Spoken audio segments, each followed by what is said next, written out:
شرور أنفسنا ومن سيئات أعمالنا من يهده الله فلا مضل له ومن يضلل فلا هادي له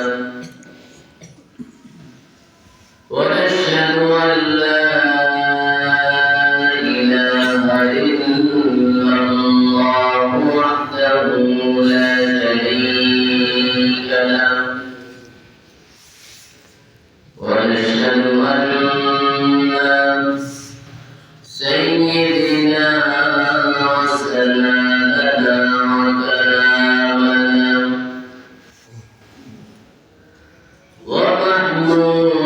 ومحبوبنا ومعشوقنا ومطلوبنا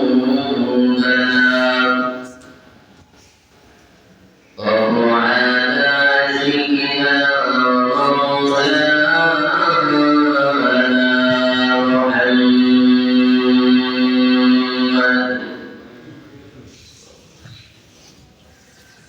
أرسله بالحق بشيرا ونذيرا وداعيا إلى الله بإذنه وسراجا منيرا فقد قال الله تعالى في كلامه المجيد وفي قرآنه الحميد أعوذ بالله من الشيطان الرجيم بسم الله الرحمن الرحيم يوم لا ينفع مال ولا بنون إلا من أتى الله بقلب سليم وقال تعالى في شان حبيبه مؤمنا وآخرا إن الله وملائكته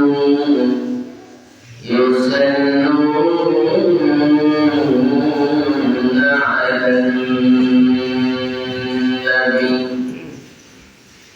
يا أيها الذين آمنوا صلوا عليه وسلموا تسليما اللهم صل على سيدنا مولانا محمد وعلى آل سيدنا مولانا محمد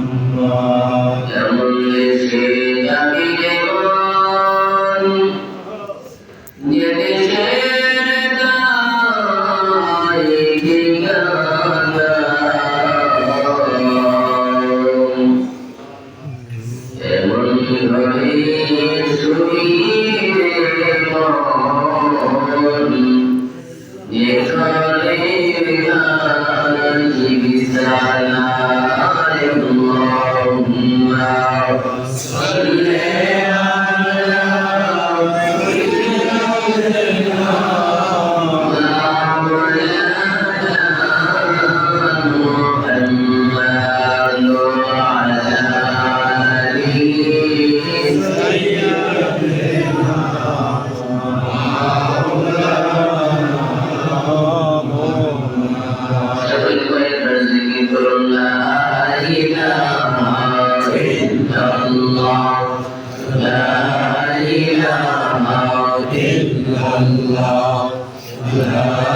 ইলাহা ইল্লাল্লাহ লা ইলাহা ইল্লাল্লাহ লা ইলাহা ইল্লাল্লাহ লা ইলাহা ইল্লাল্লাহ লা ইলাহা ইল্লাল্লাহ লা ইলাহা ইল্লাল্লাহ লা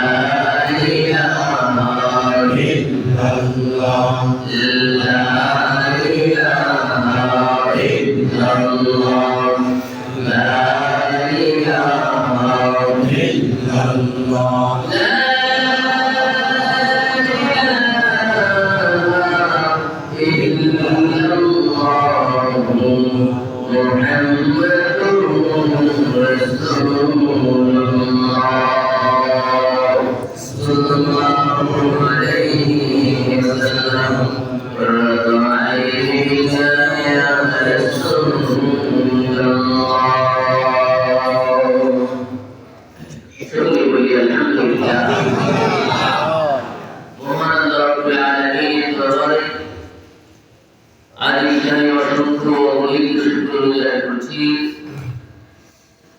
যে মহান মুনিব আল্লাহ সুবহানাহু ওয়া তাআলা আপনাকে আমাকে মদিনা জামাত কামাল দরবার শরীফ শেরপুর কর্তৃক আয়োজিত আজকে তালিম এবং তাওয়াজ্জুহ মাহফিল আল্লাহ সুবহানাহু ওয়া তাআলা আপনাকে আমাকে দুনিয়ার সকল ব্যস্ততাকে উপেক্ষা করে কেবলমাত্র শুধুমাত্র আল্লাহ এবং তার রাসূলের রাজি এবং খুশির উদ্দেশ্যে হক্কানি ওলি আলেমদের সহবতে আল্লাহ সুবহানাহু ওয়া তাআলা আপনাকে আমাকে বসার সুযোগ করে দিয়েছেন। সেজন্য রব্বুল আলামিন শিখানো ভাষা অনুযায়ী সকলের শুকর আদায় করে আবার বলি আলহামদুলিল্লাহ।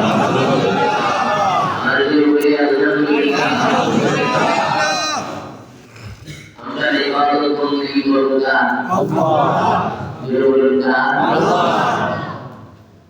আমরা ইবাদত বন্দেগী করব আল্লাহ, শুকর আদায় করব আল্লাহ।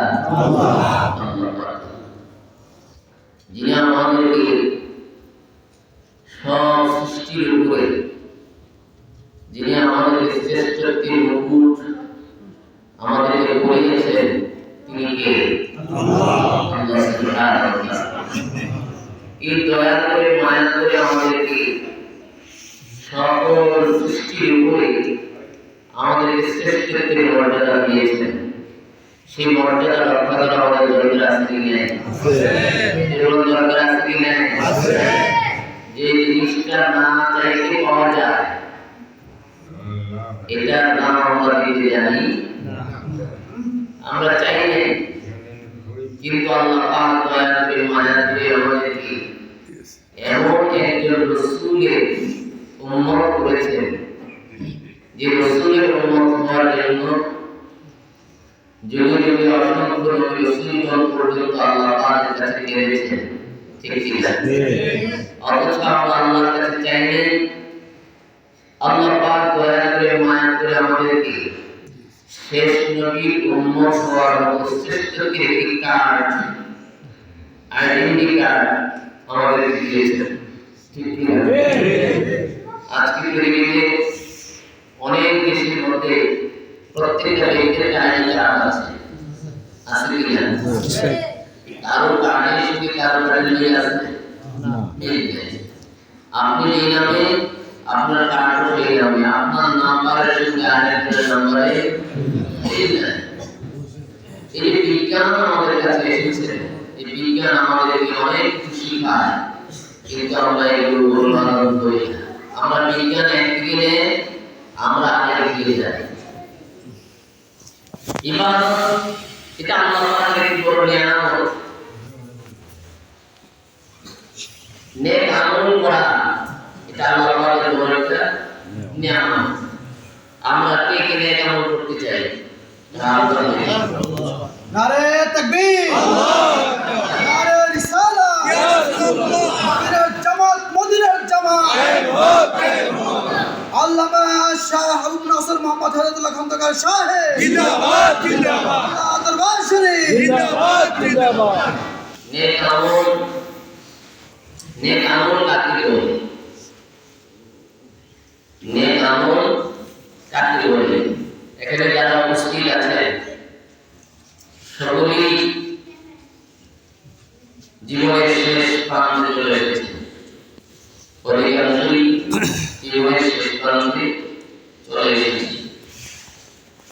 যদিও কারো হায়াতে কোনো সীমা নেই, সীমা আছে, যেমন সীমা আছে, কখন তার মৃত্যু হবে কেউ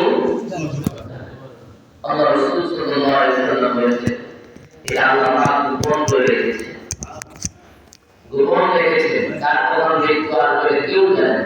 আল্লাহ পাক পবিত্র কোরআনুল কারীমের মধ্যে বলেছেন, ইযা জাআ আজালুহুম লা ইস্তাখিরুনা সাআতান ওয়া লা ইস্তাকদিমুন। সময় যখন আসবে, যার মৃত্যুর সময় আসবে, তাকে আল্লাহ রাব্বুল আলামিন একটি মুহূর্তের জন্য তাকে সুযোগ দিবে না। এটার জন্য আল্লাহ রাব্বুল আলামিন ফেরেশতা নিযুক্ত করে রেখেছেন। যখন সময় আসবে, টাইম অনুযায়ী ফেরেশতা তার কাছে চলে আসবে। এক মুহূর্ত আগেও না হবে না, এক মুহূর্ত পরেও নেওয়া হবে। সময় যখন চলে আসবে, ঠিক সময় অনুযায়ী আমাকে আপনাকে পৃথিবীর সকলকে, শুধু মানুষই নয়, সকল সৃষ্টিকে একদিন না একদিন সব সৃষ্টি বিলীন হয়ে যাবে, ঠিক কিনা? এখন নেক আমল কাকে বলে? নামাজ পড়া নেক কাজ, ঠিক কিনা? নামাজ পড়া কি কাজ? নেক কাজ। রোজা রাখা নেক কাজ, হজ করা নেক কাজ, যাকাত দেওয়া নেক কাজ। আমরা বলি আল্লাহ রাব্বুল আলামিন বলেছেন, ইন্নাল্লাযীনা আমানু ওয়া আমিলুস সালিহাত। আমলে সালেহ কথা বলা হয়। কিসের কথা? আমলে সালেহ। যেরকম সকল বলে কি বলে? আমলে সালেহ, নেক আমল। এখন নামাজ পড়া একটা নেক কাজ, রোজা রাখা একটা নেক কাজ, হজ করা একটা নেক কাজ, যাকাত দেওয়া একটা নেক কাজ, সত্য কথা বলা নেক কাজ, হালাল পেটে চলা এটা কি নেক কাজ। এখন অন্যায় কাজ আমলে সালেহ কাকে বলা? আমি শুধু নেককারই করব না, আল্লাহ রাব্বুল আলামিন বলেছেন যে আমি যা হুকুম করেছি তা মানবে, আর যা হুকুম করা হয়েছে, নিষেধ করা হয়েছে, তা থেকে তোমরা বিরত থাকবে। বিরত থাকা কি? নেক কাজ। বিরত থাকা কি? নেক কাজ। আমল করার জন্য নেক কাজ, কাজটা করার জন্য নেক কাজ, আবার অন্যায় থেকে বিরত থাকাও কি নেক কাজ। অন্যায় থেকে বিরত থাকা নেক কাজ, এবং আল্লাহ পাক যে জিনিস করার জন্য বলেছেন তা করাও কি নেক কাজ। এখন শুধু আমরা নেকই করি কিন্তু বিরত থাকি না, থাকি না। দেখে গেছে, তাই আমাদের জীবনে আমরা যে আল্লাহর কাছে নেক কাজের জন্য বলি যে আল্লাহ আপনি আমাকে নেক কাজ হিসেবে কবুল করুন, আমলে সালেহ করার মতো তুমি তৌফিক দাও, আমলে সালেহ নেককার মানুষ হিসেবে তুমি আমাকে কবুল করো। অথচ আমরা নামাজ পড়ি, অথচ মিথ্যা কথাও বলি। তাহলে আমার কাজ দুইটা, কয়টা? একটা হলো আদেশ, আরেকটা কি নিষেধ। আদেশেরটা নিষেধের। আমরা আদেশ মানি কিন্তু নিষেধ মানি না। তাহলে আমি পূর্ণাঙ্গ হলাম? পূর্ণ হলাম? পরিপূর্ণ হলাম না, পূর্ণাঙ্গ হলাম না। তাহলে আমার কাজগুলো হচ্ছে কয়টা? একটা। আমি আদেশ মানছি, যারা নামাজ পড়ে তারা আল্লাহর আদেশ মানে, যারা রোজা রাখছে তারা আল্লাহর আদেশ মানে, যাদের হজ ফরজ হয়েছে তারা হজ করেছে তারা আল্লাহর আদেশ মানে। কিন্তু আল্লাহ পাক বলেছেন যে আমি তোমার উপর দুইটা দিয়েছি, একটা আদেশ আর একটা নিষেধ, একটা আদেশ আর একটা নিষেধ। তাহলে যারা একটা মানে আর একটা মানে না, আমরা অনেকগুলো মানি না। যেমন আমরা কথা বলার সময় মিথ্যা বলি কি বলি না? বলি কি না? বলি। টাকা পয়সা ইনকাম করার সময় আমরা সুদের টাকা ঘুষের টাকা ধরে না সুদ খাওয়া নিষেধ, ঘুষ খাওয়া নিষেধ। এই নিষেধ করেছেন কে? আল্লাহ। অথচ আমি নিজে দাবি করছি আমি মুসলমান, আল্লাহ পাক আমার উপরে আদেশ করেছেন নামাজ পড়ার জন্য। আমি নামাজে আযান হওয়ার সাথে সাথে সামনে দাঁড়ালাম, অথচ অফিসে যখন আমার যে কাজটা নিষেধ সেই কাজটা আমি সামনে থাকলাম। ঘুষ দেওয়া নিষেধ, ঘুষ নেওয়া নিষেধ, দেওয়া নিষেধ, নেওয়া নিষেধ। সুদ খাওয়া নিষেধ, সুদ খাওয়া নিষেধ, দেওয়া নিষেধ, খাওয়া নিষেধ। মদ খাওয়া নিষেধ, মদ দেওয়া নিষেধ, মদের লেনদেন করা নিষেধ। হারাম এটা সব কাজই হারাম। যে কাজটা হারাম এটা সব কাজই হারাম। আপনি এখন মদ খায় যারা তার থেকে বেঁচে থাকা ইবাদত, তার থেকে বেঁচে থাকা কি? ইবাদত।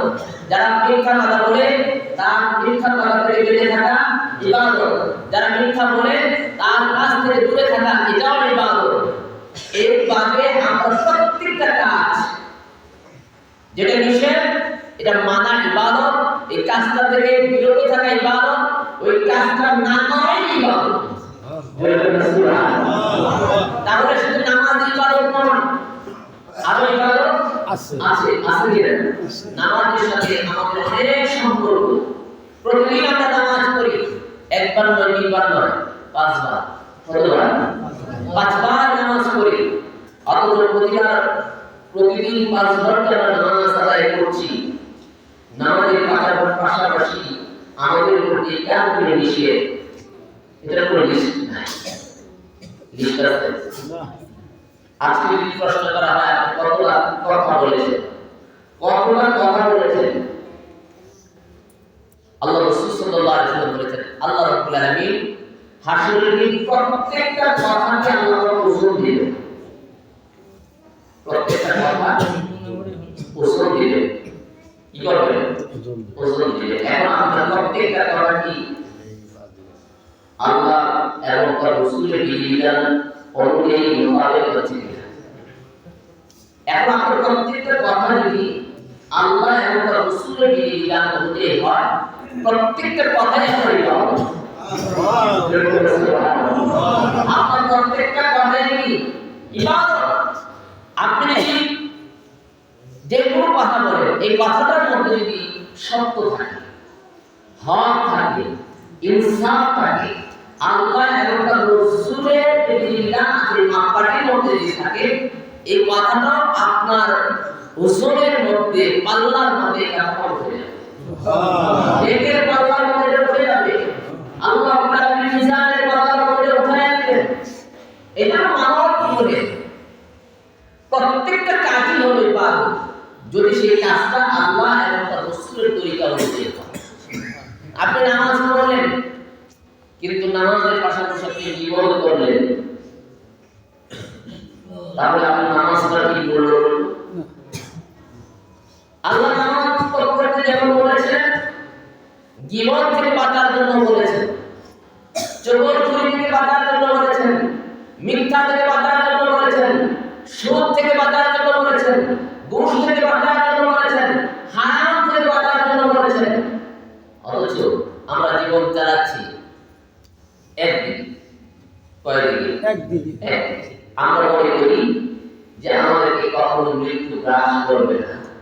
আমাদের গায়ে যতক্ষণ শক্তি থাকে ততক্ষণ আমরা মৃত্যু নিয়ে পরোয়া করি না, মৃত্যুর কথা ভাবি না, চিন্তা করি না।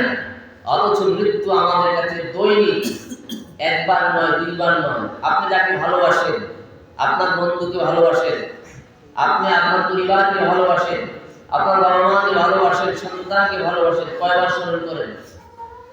কয়বার? যতবার দেখা হয় তার মধ্যে মাঝে মধ্যে স্মরণ করেন। অথচ মৃত্যু আমাদেরকে দৈনিক একবার, দুইবার নয়, 70 বার স্মরণ করে। কয়বার?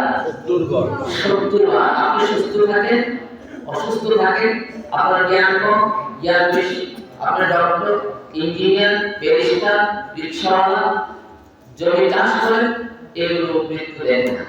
আপনি যে শ্রেণীর মানুষ, প্রত্যেক শ্রেণীর মানুষের কাছে মৃত্যু একবার দুইবার না, প্রত্যেকটা নফসকে এই রূহকে ফেরেশতা জিবরাইল, ইসরাফিল, মিকাইল, আজরাইল, এই আল্লাহ রাব্বুল আলামিন প্রত্যেকটা ফেরেশতাকে দায়িত্ব দিয়ে দিয়েছে। এই দায়িত্বশীল ফেরেশতাদের পক্ষ থেকে এই মৃত্যুটা দৈনিক একবার দুইবার না 70 বার করে আমাদেরকে তালাশ করে। 70 বার। যে মৃত্যু আমাদেরকে দৈনিক 70 বার তালাশ করে, ওই মৃত্যু থেকে বাঁচার কোনো সুযোগ আছে? জীবনের সুযোগ আছে? আমরা 5 ওয়াক্ত নামাজ পড়ে মনে করি আমরা আল্লাহ অনেক নিকটবর্তী হয়ে গেছি, মনে করি না? করি কিনা?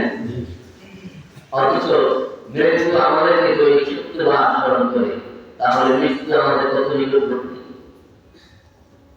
একটু ফিকির করতে হবে, তালাশ করতে হবে। আমার নফসটাকে বুঝাইতে হবে যে এটা এমন একটি জায়গা, এই পৃথিবীটা এমন একটি জায়গা যে জায়গা আসার সুযোগ আছে, থাকার সুযোগ নাই, থাকার কোনো সুযোগ নেই। আপনি যত ক্ষমতাশীল মানুষ বলেন, যত পাওয়ারফুল মানুষ বলেন, যত শক্তিশালী মানুষ বলেন, তার অর্থের হোক, দৈহিক শক্তি হোক, হাতের শক্তি হোক, পেশি শক্তি হোক, মানবিক শক্তি হোক, কোন শক্তি কি একটা মানুষকে পৃথিবীতে রাখতে পারবে? পারবে না। যেরকম কেউ পারবে না, কেউ পারবে। পৃথিবীর কোন রাজা বাদশা আজ পর্যন্ত থাকতে পারে। আমি আপনি সাধারণ মানুষ, কিন্তু রাজা বাদশারা পর্যন্ত পৃথিবীতে থাকতে পারে। হযরত সুলাইমান আলাইহিস সালাতু সালাম, নাম শুনেছেন? সুলাইমান আলাইহিস সালাম, যিনি অর্ধ পৃথিবীর বাদশাহী করেছেন, যার মাথায় হাওয়ার উপর দিয়ে তত্ত্ব চলছে। কিসের উপরে? হাওয়ার উপর দিয়ে। যে তত্ত্বটার মধ্যে ডাইনে 70,000 স্বর্ণের চেয়ার, বামে 70,000 রূপার চেয়ার ছিল, মধ্যে সুলাইমান আলাইহিস সালামের সিংহাসন ছিল। এই যে 70,000 1,40,000 সিংহাসন আসন নিয়ে এটা হাওয়ার উপর দিয়ে চলত। জোরে বলুন সুবহানাল্লাহ। কি ক্ষমতা কম না বেশি? এখন আল্লাহ তাআলা 1,40,000 লোক নিয়ে আকাশ উড়ার ক্ষমতা আছে? কেউ উড়ে, কেউ উড়ো। সর্বোচ্চ প্রটোকল আমেরিকার প্রেসিডেন্ট, পৃথিবীর মধ্যে সর্বোচ্চ প্রটোকলটা আমেরিকার প্রেসিডেন্ট। তিনি যে বিমানে থাকেন, সামনে একটা বিমান, পেছনে একটা বিমান, ডাইনে একটা বিমান, বামে একটা বিমান, তার 20 কিলোমিটার রেঞ্জে অন্য কোনো বিমান উঠতে পারবে না। এটা হলো একটা প্রটোকল, যে তার প্রোটেকশনের জন্য সামনে, পেছনে, ডানে বামে 4টা বিমান, আর তার এই রেঞ্জের কোনো বিমান উঠবে না। অথচ সুলাইমান আলাইহিস সালাম তিনি যে উঠতেন, যেটার মধ্যে তিনি উঠতেন এবং এটার মধ্যে তিনি এক দেশ থেকে আরেক দেশে যেতেন, এটা আসল সংখ্যা ছিল 1,40,000। এটার মধ্যে কোনো রাডার নাই, কিচ্ছু নাই। এই ব্যবস্থা করেছেন কে? আল্লাহ সুবহানাহু ওয়া তাআলা। সুলাইমান আলাইহিস সালাম এত বড় বাদশা, যিনি মসজিদ আকসা তৈরি করেছেন। কি তৈরি করেছেন? মসজিদ আকসা তৈরি করেছেন। এই মসজিদ আকসার মধ্যে এটা এমন একটা মসজিদ, এমন একটি কিবলা ছিল, যেখানে আদম আলাইহিস সালাম থেকে শুরু করে সব নবীরা, যত নবীর নাম ছিল, সব নবীরা মসজিদ আকসার দিকে নামাজ পড়তেন। আদম আলাইহিস সালাম পৃথিবীর প্রথম। তাহলে আদম আলাইহিস সালাম ওই কিবলায় নামাজ পড়েছেন, বাইতুল্লাহর দিকে নামাজ পড়েছেন। কিতাবের মধ্যে পাওয়া যায়, হাদিস শরীফের মধ্যে দেখা যায়, আদম আলাইহিস সালাম যে পাহাড়ের মধ্যে আল্লাহ পাক প্রথম পৃথিবীতে যে পাঠাইলেন আদমকে, শ্রীলঙ্কায় অ্যাডাম পিক একটি পাহাড় আছে, নাম কি? অ্যাডাম পিক পাহাড়। এই পাহাড়ের মধ্যে আল্লাহ রাসূল প্রথম অবতরণ করা কোথেকে? জান্নাত থেকে। কোথেকে? জান্নাত থেকে। আমাদের প্রথম বসবাস হলো জান্নাতে। একটা মানুষ যখন তার দিলের মধ্যে যখন ঈমান থাকবে, কোথায়? দিলে, কলবের মধ্যে যখন ঈমান থাকবে, এই ঈমানটা এত পাওয়ারফুল। আপনারা সকলের মাথার উপর লাইট আছে না? দেখেন লাইট, দেখছেন? এই লাইটটা বেশি বড়? আপনাদের এই রুমের তুলনায় লাইটটা কি বেশি বড়? না, বড়। কিন্তু লাইটটা ছোট, কিন্তু তার আলোর পরিধি কি বেশি না কম? বেশি। বলেন, আলোর পরিধিটা কম না বেশি? বেশি। এটা আলোর পরিধিটা অনেক বেশি। আপনি এটা ছেড়ে দেন, খুলে দেন, আলো পড়ে যাবে। ঠিক কি? আল্লাহ রাব্বুল আলামিন বলেন, ঈমানের এমন একটা নূর আছে, ঈমানের এমন একটা পাওয়ার আছে, ঈমানের এমন একটা আলো আছে, যে আলোটা মানুষের কলবের মধ্যে থাকে। কিন্তু এই আলোটা আল্লাহ রাব্বুল আলামিন সমস্ত কুদরতি জগৎ বিচরণ করার মতো ক্ষমতা। সুবহানাল্লাহ। সমস্ত কুদরতি জগৎ যা আছে, কুল আলামের মধ্যে যা আছে, আল্লাহ রাব্বুল আলামিন মানুষের সিনার মধ্যে এমন একটা নূর জ্বালায় দেন, যে নূরের আলো দিয়ে, যে নূরের পাওয়ার দিয়ে সমস্ত কুদরতি জগৎটা পর্যন্ত বিচরণ করা একটা মানুষের দ্বারা সম্ভব। এদের মধ্যে বলা হয়েছে ওহুয়া নূর ফায়ুজহারু বিহিল কালবি ফায়ুশাহিদু বিহিল গায়ব। এটা এমন একটা নূর, এমন একটা আলো, যদি বান্দার কোনো কলবে, যদি কোনো বান্দার কলবে যদি প্রকাশ হয়ে যায়, তাহলে এই আলো দ্বারা, এই পাওয়ার দিয়ে, এই নূর দিয়ে সে আল্লাহ পাকের সমস্ত কুদরতি জগৎ বিচরণ করা তার দ্বারা সম্ভব। হযরত সুলাইমান আলাইহিস সালাম মসজিদে আকসাকে বানাবেন হুকুম করেছেন আল্লাহ। কে করেছেন? আল্লাহ। আল্লাহ পাক হুকুম করেছেন বানানোর জন্য। কাকে দিয়ে বানাবেন? তিনি জিনকে পছন্দ করলেন। কাকে পছন্দ করলেন? জিন। জিন জাতিকে তিনি, সুলাইমান আলাইহিস সালাম, তিনি সমস্ত সৃষ্টির মধ্যে সমস্ত প্রাণীর কথা বুঝতেন, জিনদের কথা বুঝতেন। আর এখন যারা রাজা বাদশা হয়, তারা মানুষের কথা বুঝে, ঠিক কি না? তাও সব মানুষের কথা বুঝে নাকি? বুঝে। যেমন আমাদের বাংলাদেশে যিনি রাষ্ট্রপ্রধান, তিনি কি সৌদি আরবের কথা বুঝলেন? যদি সৌদি আরবের কথা বুঝেন, তাকে যদি বলা হয় আপনি ফ্রান্সের কথা বুঝবেন, ফ্রান্সিস যে ভাষা বুঝবেন? বুঝবেন। দেখা গেছে আমরা একটা ভাষার উপরে পারদর্শী, না হয় দুইটা, না হয় তিনটা, না হয় চারটা, কিন্তু পৃথিবীতে 4000-এর উপরে ভাষা আছে। কিন্তু সুলাইমান আলাইহিস সালাম সব ভাষা বুঝতেন। সব ভাষা তিনি বুঝতেন। পিঁপড়াদের কথা বলে, পিঁপড়ার ভাষা বুঝতেন। পিঁপড়ার কথা বলে কি বলেন? পিঁপড়ার কথাও তিনি বুঝতেন, শুনতেন। বাদশা তো এভাবেই হওয়া যায়। একটা রাষ্ট্রপ্রধানের অনেক দায়িত্ব। আপনি যদি আপনার এলাকার চেয়ারম্যান ধরেন, চেয়ারম্যান যদি ঠিক মতো আপনার রাস্তাটা ঠিক মতো না রাখে, আপনার দিন শেষে সকালবেলা উঠবেন, চেয়ারম্যান সাহেবকে রাস্তা পাইবেন, বলেন কিনা? যেরকম বলেন কিনা? চেয়ারম্যান সাহেব শুধু রাস্তাটাই যদি না দেখে ঠিক মতো, এটা আপনারা কমেন্টস করেন, মন্তব্য করেন, আর যিনি রাষ্ট্রপ্রধান, তার ব্যাপারে কথা আছে অনেক কথা। বাদশা সুলাইমান তিনি 20 বছর, কত বছর? 20 বছর লেগেছে মসজিদে আকসা তৈরি করতে। কিন্তু এর মধ্যে তার মৃত্যু হয়ে যাবে।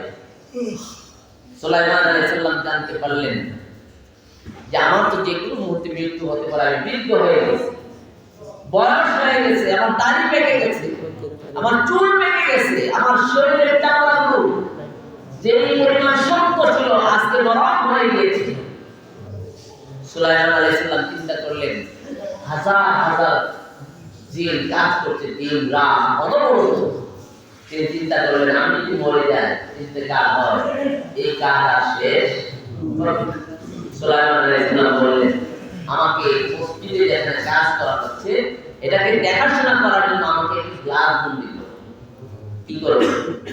গ্লাসের মধ্যে দিয়ে তাকে বন্দি করা হবে। তিনি গ্লাসের ভিতরে আছেন, তিনি এখান থেকে দেখবেন লাঠি নিয়ে তিনি দাঁড়িয়ে আছেন। যেহেতু কাজ করে এখানে ধুলাবালি অনেক তৈরি হয়, তাকে গ্লাসের মধ্যে রাখা হবে।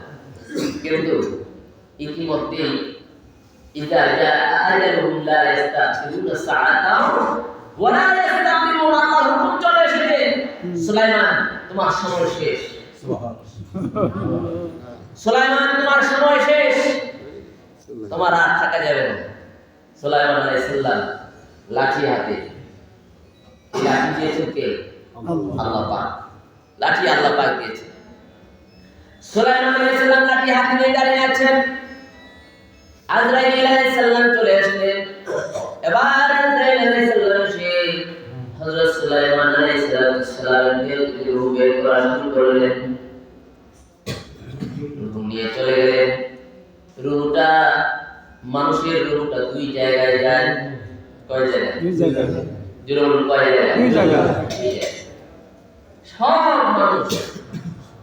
সব মানুষের জন্য দুইটা জায়গায় বরাদ্দ। কয়টা? দুইটা। কারোটা যাবে এলিনে, কারোটা যাবে সিজিন।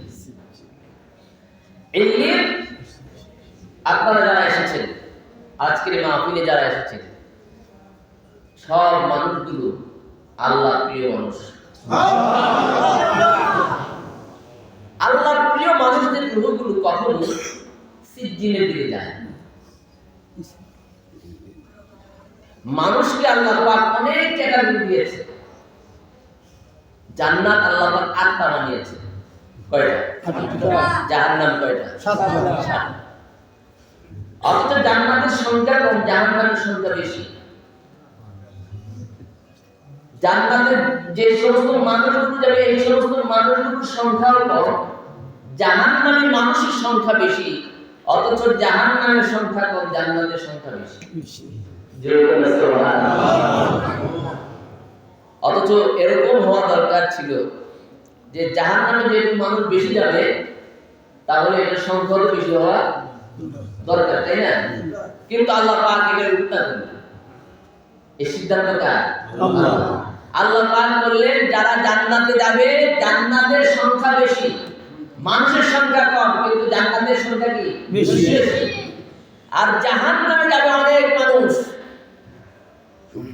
কিন্তু সংখ্যা কম। আমার কথা অনেকে কষ্ট পাইতে পারে।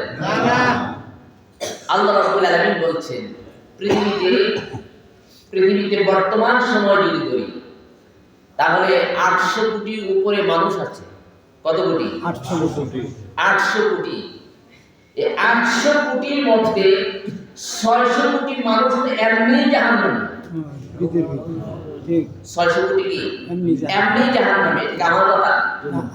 আল্লাহ রাব্বুল আলামিন বলেছেন ফি নারি জাহান্নাম খালিদিনা ফিহা আবাদা। যারা ঈমান আনে না, যাদের ঈমান নাই, কি নাই? ঈমান নাই। ঈমান কি? কথা বলেছে একটা নূর। ঈমান কি? নূর। একটা নূর, একটা আলো। এটা মানুষের অন্তরের মধ্যে এটা জ্বলে, মানুষের কলবের মধ্যে এটা জ্বলে।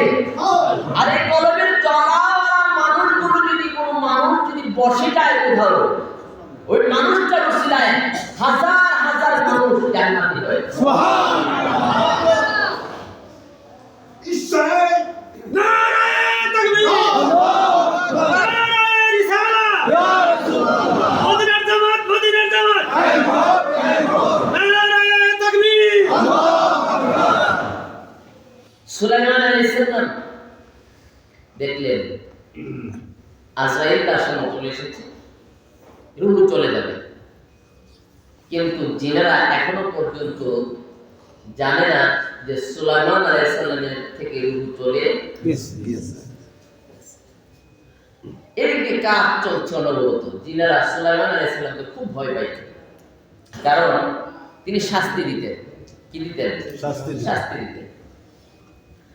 তদন্তের সময় পৃথিবীতে যেখানে যেটা প্রচার হবে, ইসলাম যেখানে থাকবে, তার বিপক্ষের একটি দল থাকবে থাকবে আছে কি না? যেখানে হক সেখানে বাতিল থাকবে, যেখানে সত্য সেখানে মিথ্যা থাকবে।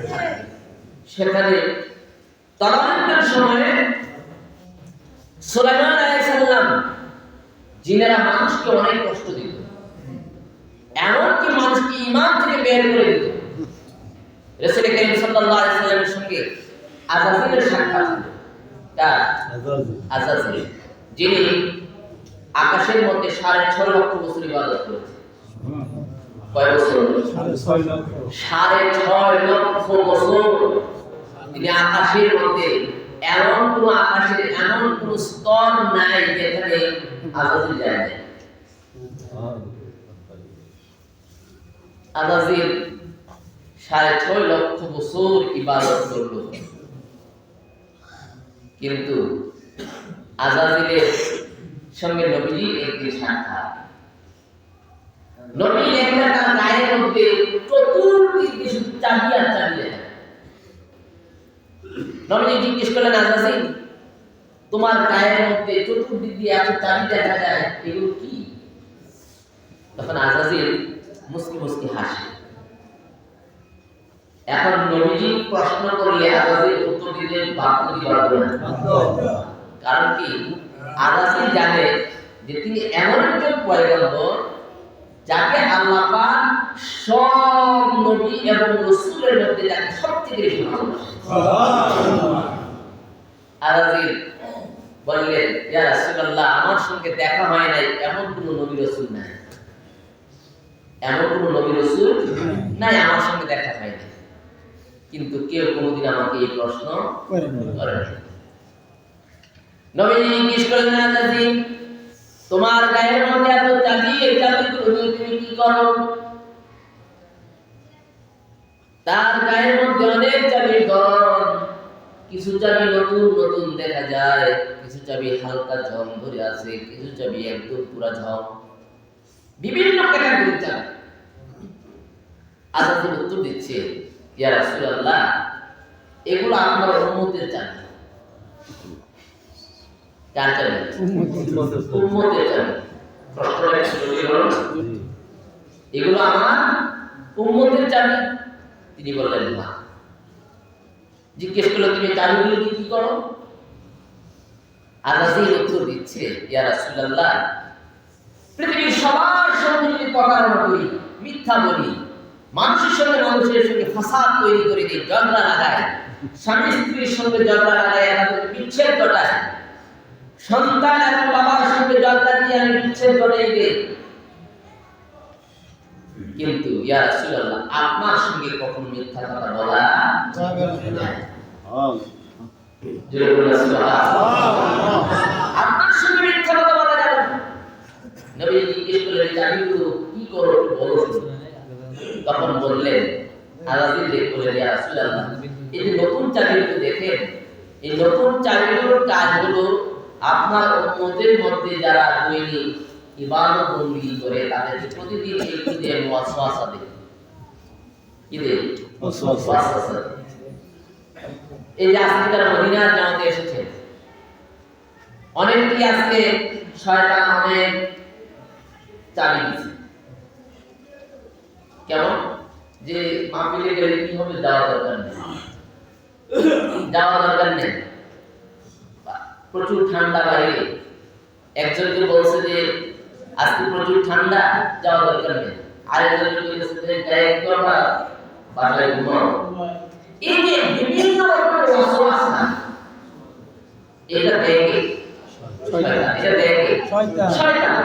এতে প্রতিদিন এই ওয়াসওয়াসাগুলো চাবি, এটা শয়তানের চাবি। এই সমস্ত চাবিগুলো যাদেরকে দেয়, প্রতিদিন তাদেরকে এগুলো দিতে হয়, না দিলে সে আমার চলে আসে। আর এই চাবিগুলোকে অপেক্ষা করে যারা চলে আসে, তারাই দিবে, তারা কি কামিয়াব বিজয়ী। এজন্য আল্লাহ রাব্বুল আলামিন বলেছেন, নাসরুম মিনাল্লাহি ওয়া ফাতহুন কারীম ওয়া বাশশিরিল মুমিনিন। ও দুনিয়ার মানুষেরা, তোমার এই 60 নাম্বার বার ওয়াসওয়াসা নিয়ে আর এই ওয়াসওয়াসার পূর্বে তুমি অপেক্ষা করে এই ওয়াসওয়াসাকে ফিরে চলে গিয়ে কেবলমাত্র শুধুমাত্র আল্লাহ এবং তার রাসূলের সন্তুষ্টির জন্য তখন করতে বেরিয়ে যাও। আমি আল্লাহ রাব্বুল আলামিন তোমাকে সাহায্য করা আমার জন্য হবে না। আমি আল্লাহ রাব্বুল আলামিন তোমাকে সাহায্য করি, আর এই সাহায্য করাটা আমি আল্লাহ না হক করে দেই। এই সাহায্যটা যে আল্লাহ পাক করে, আল্লাহ পাক এটা আমাকে হক করে। মদিনার জামাত এটা গতানুগতিক কোনো জামাত নয়, এটা কোনো রাজনৈতিক কোনো অঙ্গন নয়। এখানে আসলে মানুষের আত্মশুদ্ধি হয়। মানুষ যে পৃথিবী থেকে চলে যাবে, আমরা এই পৃথিবীতে থাকতে আসিনি, থাকতে এসেছি না। এখান থেকে আমাদের সকলকে আপনি মানেন না মানেন, আপনি ইবাদত করেন না করেন, আপনি সত্য বলেন না বলেন, আপনি মিথ্যা বলেন, যাই করেন, যে কর্মই করেন, কেউ থাকতে পারবে না। তবে যাবো আমরা এই দুনিয়াতে চলার জন্য, আমরা একটা সন্তানকে প্রতিদিন পড়ার জন্য চাপ দিই, দেখি না? পড়াশোনার বয়স শেষ হলে কাজ করার জন্য চাপ দিই, তুমি চাকরি করো, নাহলে ব্যবসা করো, নাহলে বাণিজ্য করো, একটা কিছু করো। আর কতদিন? ঠিক কি না? বলি কিনা? এটা বলি 60-70 বছরের জিন্দেগি সাজানোর জন্য অনেক চাপ, অনেক লড়াই করতে হবে। অথচ যে জিনিসটা মূল দরকার, যে জিনিসটা আপনাকে আমাকে সকলকে যে জিনিসটার জন্য পাঠিয়েছেন, সেটা থেকে আমরা সবচেয়ে বড় লাভ, সেটার ব্যাপারে আমাদের কোনো আলোচনাই নেই, চিন্তা নাই, ফিকির নাই, তপস্যা নাই। আমরা এটা থেকে এত দূরে চলে গেছি, অথচ এটা ছিল আমাদের মূল।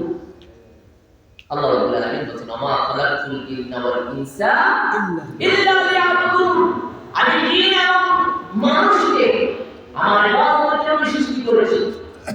ইবাদতটা এজন্যই হবে যে মানুষটা ইবাদত করে ইবাদতের রাস্তায় এসে আমি আল্লাহর পরিচয় জানতে। কার পরিচয়? আল্লাহর পরিচয় জানতে হলে আল্লাহর কাছে যেতে হবে। আল্লাহর পরিচয় পেতে হয়। আপনি ডাক্তারের কাছে গেলে আপনার কি বাড়ির প্ল্যান দিবে? বাড়ির প্ল্যান দিবে? কিসের প্ল্যান দিবে? আপনি কিভাবে ভালো থাকবেন, আপনি সুস্থ থাকবেন, তো এই প্ল্যান দিবে। ঠিক কি না? ডাক্তারের কাছে যাবেন, আপনি সুস্থ থাকার জন্য কি ক্রাইটেরিয়া আছে ডাক্তার সাহেব বলেন। ইঞ্জিনিয়ারের কাছে যদি যান, সে কি আপনার সুস্থ থাকার প্ল্যান দিবে না বাড়ির প্ল্যান দিবে? বাড়ির প্ল্যান দিবে। ডাক্তার দিবে আপনার সুস্থ থাকার প্ল্যান, ইঞ্জিনিয়ার দিবে আপনার বাড়ির প্ল্যান। আর আপনি যদি আল্লাহর ওলিদের কাছে যান, আল্লাহর ওলি দিবে আপনাকে আখিরাতের প্ল্যান। আপনি আখিরাত কিভাবে ভালো করবেন, যে কাজের জন্য আপনাকে পৃথিবীতে আল্লাহ পাক পাঠিয়েছেন, সেই কাজটা আপনি এখান থেকে কিভাবে সফল হবেন। এখন কিছুদিন পর ভূমিকম্প হয় কি না? এখন ইঞ্জিনিয়ারের দাম বাড়ছে, কারণ এখন বাড়ি করার আগে কত চিন্তা করে ইঞ্জিনিয়ার লাগে। শুধু ইঞ্জিনিয়ার হবে, এমন একজন ইঞ্জিনিয়ার লাগবে যে ইঞ্জিনিয়ারটা বইয়ে পাস করে। অর্থাৎ একটা ভালো মানের একজন ইঞ্জিনিয়ার লাগবে যে ভূমিকম্প যদি হয়, আমার বিল্ডিং ঘেরবে তুলবে, কিন্তু আমার বিল্ডিং এর না পড়ে। ঠিক কি না?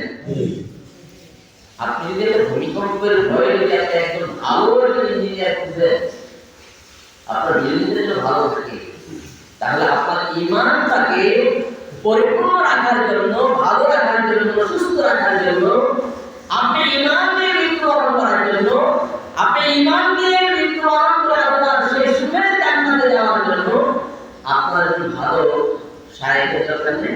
আছে, দরকার নেই? আছে। এখানে আপনি যারা শুরু হয় এখানে আসলে আপনার ফতুয়া শুনতে হবে, অথচ আপনি এটা জানেন না, এটা আপনার দরকার, আপনি জানেন না, এটা আপনি ফতুয়া দেন। আপনার মধ্যে এমন লামাইসু জমে ছিল, আছে এবং কেমন পর্যন্ত থাকবে। কিন্তু আল্লাহ পাক যাদেরকে মায়া করেছেন, পছন্দ করেছেন, সেই সমস্ত মানুষদেরকে এই অসংখ্য মানুষের মধ্য থেকে যাচাই বাছাই করে করে তাদেরকে আল্লাহ পাক আল্লাহ ওলিদের সহবতে বসায়। পৃথিবীর কি অনেক মানুষ, সব মানুষ ঈমান আনতে পারে না, পারবে না, পেরেছে না, সব মানুষও আল্লাহর ওলিদের সহবতে বসতে পারে না। আমাদের আশেপাশে অনেক আল্লাহর ওলিদের কবর আছে, আছে না? আছে কি না? আল্লাহর ওলিদের কবর আছে না? আপনাদের এই আশেপাশেই ঘটছে। এগুলো বুঝতে হবে, এমনি অপরের জ্ঞান না, যে জ্ঞান মানুষ থেকে শিক্ষা গ্রহণ করা যায় না, যেটা আল্লাহর প্রত্যেকের প্রদত্ত এমন একটি জ্ঞান, যে জ্ঞান দিয়ে মানুষ গোটা জগৎ বিচারণ করতে পারে। মদিনার জামাত এই জ্ঞানই বিতরণ করে।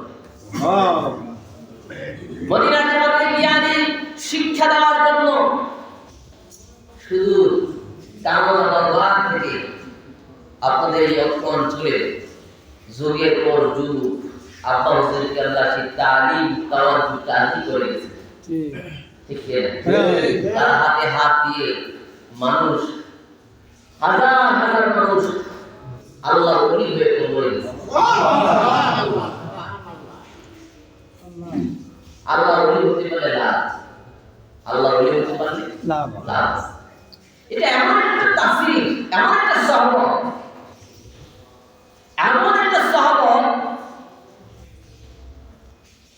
রাসূল করিম সাল্লাল্লাহু আলাইহি ওয়াসাল্লামের সহবতে এসে হযরত আবু বকর সিদ্দিক রাদিয়াল্লাহু তাআলা খলিফা হয়ে গেলেন, ওমর রাদিয়াল্লাহু তাআলা খলিফা হয়ে গেলেন, ওসমান রাদিয়াল্লাহু তাআলা খলিফা হয়ে গেলেন, আলী রাদিয়াল্লাহু তাআলা খলিফা হয়ে গেলেন। এমন খলিফা হলেন যাদেরকে মানুষ জাহিলিয়াতের যুগে তাদেরকে ভয় করত। আবার যখন ইসলামে যখন তারা কালেমা পড়ে নবীজির হাতে যখন মুসলমান হলেন, তাদেরকে ভয় পায়। ওই ভয় আর এই ভয় কি একরকম না? একরকম না, একরকম না। নবী সাল্লাল্লাহু আলাইহি ওয়াসাল্লাম তাদেরকে এমন একটা শিক্ষা দিলেন, এমন একটা শিক্ষা দিলেন, যে শিক্ষাটার কারণে তাদের আমল পরিবর্তন হবে। যে ওমরের নাম শুনলে ওমর রাদিয়াল্লাহু তাআলা 5.5 লক্ষ কিলোমিটার বেশি তার রাজত্ব ছিল। কত? 5.5 লক্ষ। ওমর রাদিয়াল্লাহু তাআলা তিনি একজন রাষ্ট্রপ্রধান, আমার রাসূল রাষ্ট্রপ্রধান ছিলেন। রাসূল করিম সাল্লাল্লাহু আলাইহি ওয়াসাল্লামের ইন্তেকালের পরে 2 বছর রাজত্ব করেছেন হযরত আবু বকর সিদ্দিক রাদিয়াল্লাহু তাআলা। নবীজিকে তারা এমন ভাবে ভালোবাসতেন, রাজত্ব করতেন, আবার নবীজি কি করতেন? ভালোবাসতেন। ভালোবাসতেন না? জি, ভালোবাসতেন। তাদের ভালোবাসার সঙ্গে আমাদের গোটা পৃথিবীর সব মানুষের ভালোবাসা যদি এক পাল্লায় রাখা হয়, শুধু আবু বকর সিদ্দিক রাদিয়াল্লাহু তাআলা আনহু মুহাব্বত ভালোবাসা যদি এক পাল্লার মধ্যে রাখা হয়, তারপর আবু বকর সিদ্দিক রাদিয়াল্লাহু তাআলা মুহাব্বতের পরিধি বেড়ে যায়। সুবহানাল্লাহ। যে যাকে কেমন ভালোবাসে সে তার থেকে তেমন ফজিলতই পায়, তেমনই পাবে। ভালোবাসা এটা দেখানো জিনিস নয়, এটা দেখাতে পারবেন? আপনি দেখাতে পারবেন? আমি যে আপনাদের এলাকায় এসেছি, আমি কি হাওয়া থেকে এসেছি? হাওয়া থেকে না, আমি একজন আল্লাহর ওলির সন্তান। সুবহানাল্লাহ। কার সন্তান? আল্লাহর ওলির সন্তান। হযরত আবু বকর সিদ্দিক রাদিয়াল্লাহু তাআলা তার মুহাব্বতটা পৃথিবীর সব মানুষের মধ্যে যদি নবীর মুহাব্বতটা যদি বিলীন করে দেওয়া হয়, তারপর আবু বকর সিদ্দিক রাদিয়াল্লাহু তাআলার মুহাব্বত বেশি হবে। সুবহানাল্লাহ। এই মুহাব্বতটা তাকে কোথায় নিয়ে যায় দেখে? আল্লাহ রাসূল সাল্লাল্লাহু আলাইহি ওয়াসাল্লাম মসজিদে কুবার মধ্যে বসা।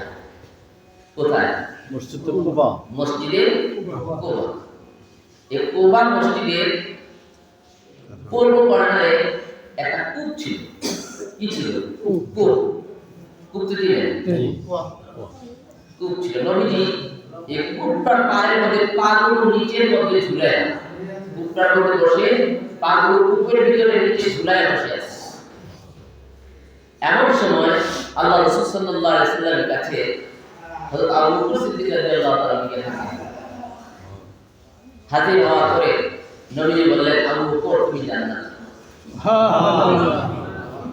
তুমি কি জান্নাত? এরপর হযরত ওমর রাদিয়াল্লাহু তাআলা গেলেন। যাওয়ার পরে নবীজি মুস্কি মুস্কি হাসেন। হাসার পরে ওমর রাদিয়াল্লাহু তাআলা বললেন, তুমি আমার পাশে বসো, তুমিও জান্নাত। নবীজি দুইজনকে সর্বপ্রথম জান্নাতের সার্টিফিকেট দিলেন। আপনারা সকলে জানেন নবীজি পৃথিবীতে 10 জনকে জান্নাতের সার্টিফিকেট দিয়েছেন। 10 জনকে। প্রথম যে সার্টিফিকেটটা দেয়, প্রথম দিন নবীজি মসজিদে কুবা একটি কূপের মধ্যে পাগুলো ঝুলিয়ে নবীজি বসে আছেন। আবু বকর সিদ্দিক রাদিয়াল্লাহু তাআলা নবীজির কাছে আসলেন। নবীজি বললেন, তুমি জান্নাত। নরম সংবাদ দিলেন। এরপর ওমর রাদিয়াল্লাহু তাআলা আসলেন, তাকে বললেন, তুমিও জান্নাত। এই যে সংবাদটা নবী দিলেন প্রথম, এই সংবাদটা কি আবু বকর সিদ্দিক রাদিয়াল্লাহু তাআলা চেহারা দেখেছেন? চেহারা দেখে না, তার ভালোবাসা দেখে। কি দেখে? মহব্বত। মহব্বত এমন একটা দামি জিনিস, মহব্বত এমন একটা দামি জিনিস। নবীজি যখন পৃথিবী থেকে চলে গেলেন, নবীজি কোথায় তাকে দাফন করবেন সব সাহাবীরা স্থির হয়ে গেছে। নবীজি কোথায় দাফন করবেন সিদ্ধান্ত দিলেন আবু বকর সিদ্দিক রাদিয়াল্লাহু তাআলা। আবু বকর সিদ্দিক রাদিয়াল্লাহু তাআলা বললেন, আমি শুনেছি নবীজি বলেছেন আল্লাহর রাসূলরা যেখানে ইন্তিকাল করে তাদের দাফন সেখানে। তাদের দাফন কোথায় হয়? সেখানে। সিদ্ধান্ত দিয়ে দিলেন আবু বকর সিদ্দিক রাদিয়াল্লাহু তাআলা, নবীজি দাফন এখানে 3 দিন। 3 দিন পর নবীকে দাফন করা হবে। এর মধ্যে রাষ্ট্র পরিচালনা কে করবে? নবী দাফনের পরে কি রাষ্ট্রের দায়িত্ব আনবে না আগে আনবে? সবাই সিদ্ধান্ত নিল যে দাফনের আগেই বায়াতের কাজ শেষ করতে হবে। সকলে মিলে সর্বপ্রথম ওমর রাদিয়াল্লাহু তাআলা বললেন, আমি আবু বকর সিদ্দিক রাদিয়াল্লাহু তাআলার মধ্যে বায়াত করব। সুবহানাল্লাহ। আবু বকর সিদ্দিক রাদিয়াল্লাহু তাআলা 2 বছর রাষ্ট্র চালালেন। ইন্তেকালের সন্নিকটে তিনি ওসিয়ত করলেন, আমি তো আল্লাহর রাসূলকে আমি জীবনের সবচেয়ে বেশি ভালোবাসি। আমার ইন্তেকালের পরে তোমরা আমাকে দাফন করবে, আমাকে দাফন করবে। আমার ইন্তেকালের পরে তোমরা আমাকে গোসল করে কাফনের কাপড় পরিধান করে আমার লাশটা নবীর কাছে নিয়ে যাবে। সুবহানাল্লাহ। কার কাছে? নবীর কাছে নিয়ে যাবে। নবী যেখানে বলে আমাকে সেখানেই দাফন করবে। এখন কি বলবেন নবী যে আমার মতো? না। মানুষকে আল্লাহ আর কি দেখাবেন? কি দেখলে একটা মানুষ বুঝতে পারবে যে নবী আমার মতো নয়? কি কথা শুনলে মানুষ বুঝতে পারবে যে নবী আমার মতো নয়? হযরত আবু বকর সিদ্দিক রাদিয়াল্লাহু তাআলা বললেন, আমার লাশটাকে নবীর কাছে রেখে দিন। নবী যে সিদ্ধান্ত দিবে সেই সিদ্ধান্ত অনুযায়ী তোমরা কাজ করো। এই রাষ্ট্রপ্রধান তিনি ওসিয়ত করলেন। সেই ওসিয়ত অনুযায়ী হযরত আবু বকর সিদ্দিক রাদিয়াল্লাহু তাআলা নবীর ইন্তেকালের কয় বছর? 2 বছর। 2 বছর পরে ইন্তেকাল করলেন। গোসল করানো হলো, কাপড়ে কাপড় পরিধান করানো হলো, নিয়ে আবু বকর সিদ্দিক রাদিয়াল্লাহু তাআলা নিয়ে নবীর কাছে আলাইহিস সালাম আসলেন। আল্লাহ নবী সাল্লাল্লাহু আলাইহি সাল্লাম আবু বকর সিদ্দিক রাদিয়াল্লাহু তাআলা যখন কাছে যাওয়া হলো, আকাশ বাতাসের মধ্যে কি আওয়াজ প্রসারিত হয়ে প্রচার হতে শুরু করলো, আমার বন্ধু আবু বকর কি আমার সাথে শোয়া দাও। আমার বন্ধু আবু বকর কি আমার পাশে শোয়া। সুবহানাল্লাহ। এই যে ভালোবাসা, মুহাব্বত, আবু বকর সিদ্দিক রাদিয়াল্লাহু তাআলা কি এই মুহাব্বত কি এটা বলে প্রচার করে শেষ করা যাবে না? এত বিশাল মুহাব্বত আবু বকর সিদ্দিক রাদিয়াল্লাহু তাআলা পরে ওমর রাদিয়াল্লাহু তাআলা এই হুজরার মধ্যে নবী ছিলেন। এই হুজরাটা ছিল আয়েশা সিদ্দিকা রাদিয়াল্লাহু তাআলা আনহা। এখানে নবীর 5টা হুজরা ছিল। কয়টা? যারা মদিনা শরীফ গিয়েছেন, তারা দেখেছেন যে আমরা সালাম দিই, বাবু সালাম দিয়ে ঢুকে আমরা নবীর রওজা শরীফটা হাতের বাম দিকে থাকি, আমরা ফিরে ফিরে সালাম দিই। এই ঘরটা পাশে আরো ঘর ছিল, সামনে আরো ঘর ছিল, এখানে সর্বমোট 5টা ঘর ছিল। কয়টা? 5। নবী যে ঘরের মধ্যে ছিলেন এই ঘরটা ছিল হযরত আয়েশা সিদ্দিকা রাদিয়াল্লাহু তাআলা আনহা। তিনি 65-66 বছর পৃথিবীতে ছিলেন। কত বছর? 65 অথবা 66 বছর। এই 65 এবং 66 বছরের মধ্যে নবীর সঙ্গে তিনি ছিলেন 10 বছর। কয় বছর? 10 বছর। এই 10 বছর পর থেকে এই বাকি সময়টাই তিনি মদিনায় মুনাওয়ারায় ছিলেন। কিন্তু তার ইচ্ছা ছিল যে আবু বকর সিদ্দিক রাদিয়াল্লাহু তাআলা তার বাবা, নবী হলো তার স্বামী এবং নবী এবং রাসূল, তিনি তাদের পাশেই থাকবেন। আবু বকর সিদ্দিক রাদিয়াল্লাহু তাআলা ইন্তেকালের পরে ওমর রাদিয়াল্লাহু তাআলা রাষ্ট্রপ্রধান। এই ওমর রাদিয়াল্লাহু তাআলা রাষ্ট্রপ্রধানের সময় তার রাষ্ট্রের পরিধি বেড়ে গেল অনেক। কত বেড়েছে? তিনি 22.5 লক্ষ কিলোমিটার। কত? 22.5 লক্ষ কিলোমিটার। 22.5 লক্ষ কিলোমিটার বেড়ে গেল তার রাজত্ব। সুবহানাল্লাহ। আমরা তো 55,000 বর্গ কিলোমিটার নিয়ে ঘোরাঘুরি করছি। এত এক ভাই আরেক ভাই দেখলে মারামারি করতে মনে চায়। কেন তিনি আমার দল করলো না, আমি কেন তার বিপক্ষে দল করলো? আপনি দল নিয়ে যদি মারামারি করেন তাহলে ঈমান নিয়ে কি করবেন? আগে ঈমান রাখে, ঈমান আগে দল করে। আর ঈমান আমার আমল, আখলাক, সিরাত, সুরত, আপনার দলকে আপনি জান্নাতে নিয়ে না পারবে না। নিজে আমল আগে ঠিক করে, ঈমান আগে ঠিক করে, আগে আল্লাহকে রাখেন। আপনার একটা বুঝেই তো মানে আর কি আছে? আর কিছু আছে? আমাদের আর কিছু আছে? একটা ভোট দেওয়া, এটা তো যাকে ইচ্ছা আপনি পছন্দ যাকে দিয়ে, কিন্তু আপনার আমল ঠিক করে। হযরত ওমর রাদিয়াল্লাহু তাআলা বলেন, আমি 22.5 লক্ষ কিলোমিটার রাজত্ব আমার, কিন্তু আমি রাতে ঘুমাই না। আমি দেখি ঘুরে ঘুরে। মিশর থেকে 2টা লোক এলো, স্বামী আর স্ত্রী। ওমর রাদিয়াল্লাহু তাআলার সাথে সাক্ষাৎ হলো। যাওয়ার পথে তারা বাধ্য হয়ে গেছে। ওমর রাদিয়াল্লাহু তাআলা তিনি ঘুরতে ঘুরতে দেখলেন মরুভূমির মধ্যে একটা তাঁবুর মধ্যে একটু আলো দেখা যায়। তিনি সেখানে গেলেন, কি বাবা আমার এই মরুভূমির মধ্যে কে এসেছেন, তাঁবুর মধ্যে আলো জ্বালিয়ে কে আপনি অবস্থান করতেছেন দেখতে। তিনি গিয়ে দেখেন ঘরের মধ্যে একজন মহিলা কান্নার আওয়াজ শোনা যায়। বাড়িতে একটা লোক দাঁড়িয়ে আছে। ওমর রাদিয়াল্লাহু তাআলা সেখানে গিয়ে উপস্থিত। জিজ্ঞেস করলেন, ভাই এই ঘরের মধ্যে কে কান্না করছে? ওই ব্যক্তি জবাব দিচ্ছেন যে ঘরে আমার স্ত্রী, তিনি প্রসব ব্যথায় তিনি কান্না করছেন। আপনারা কোথায় থেকে এসেছেন?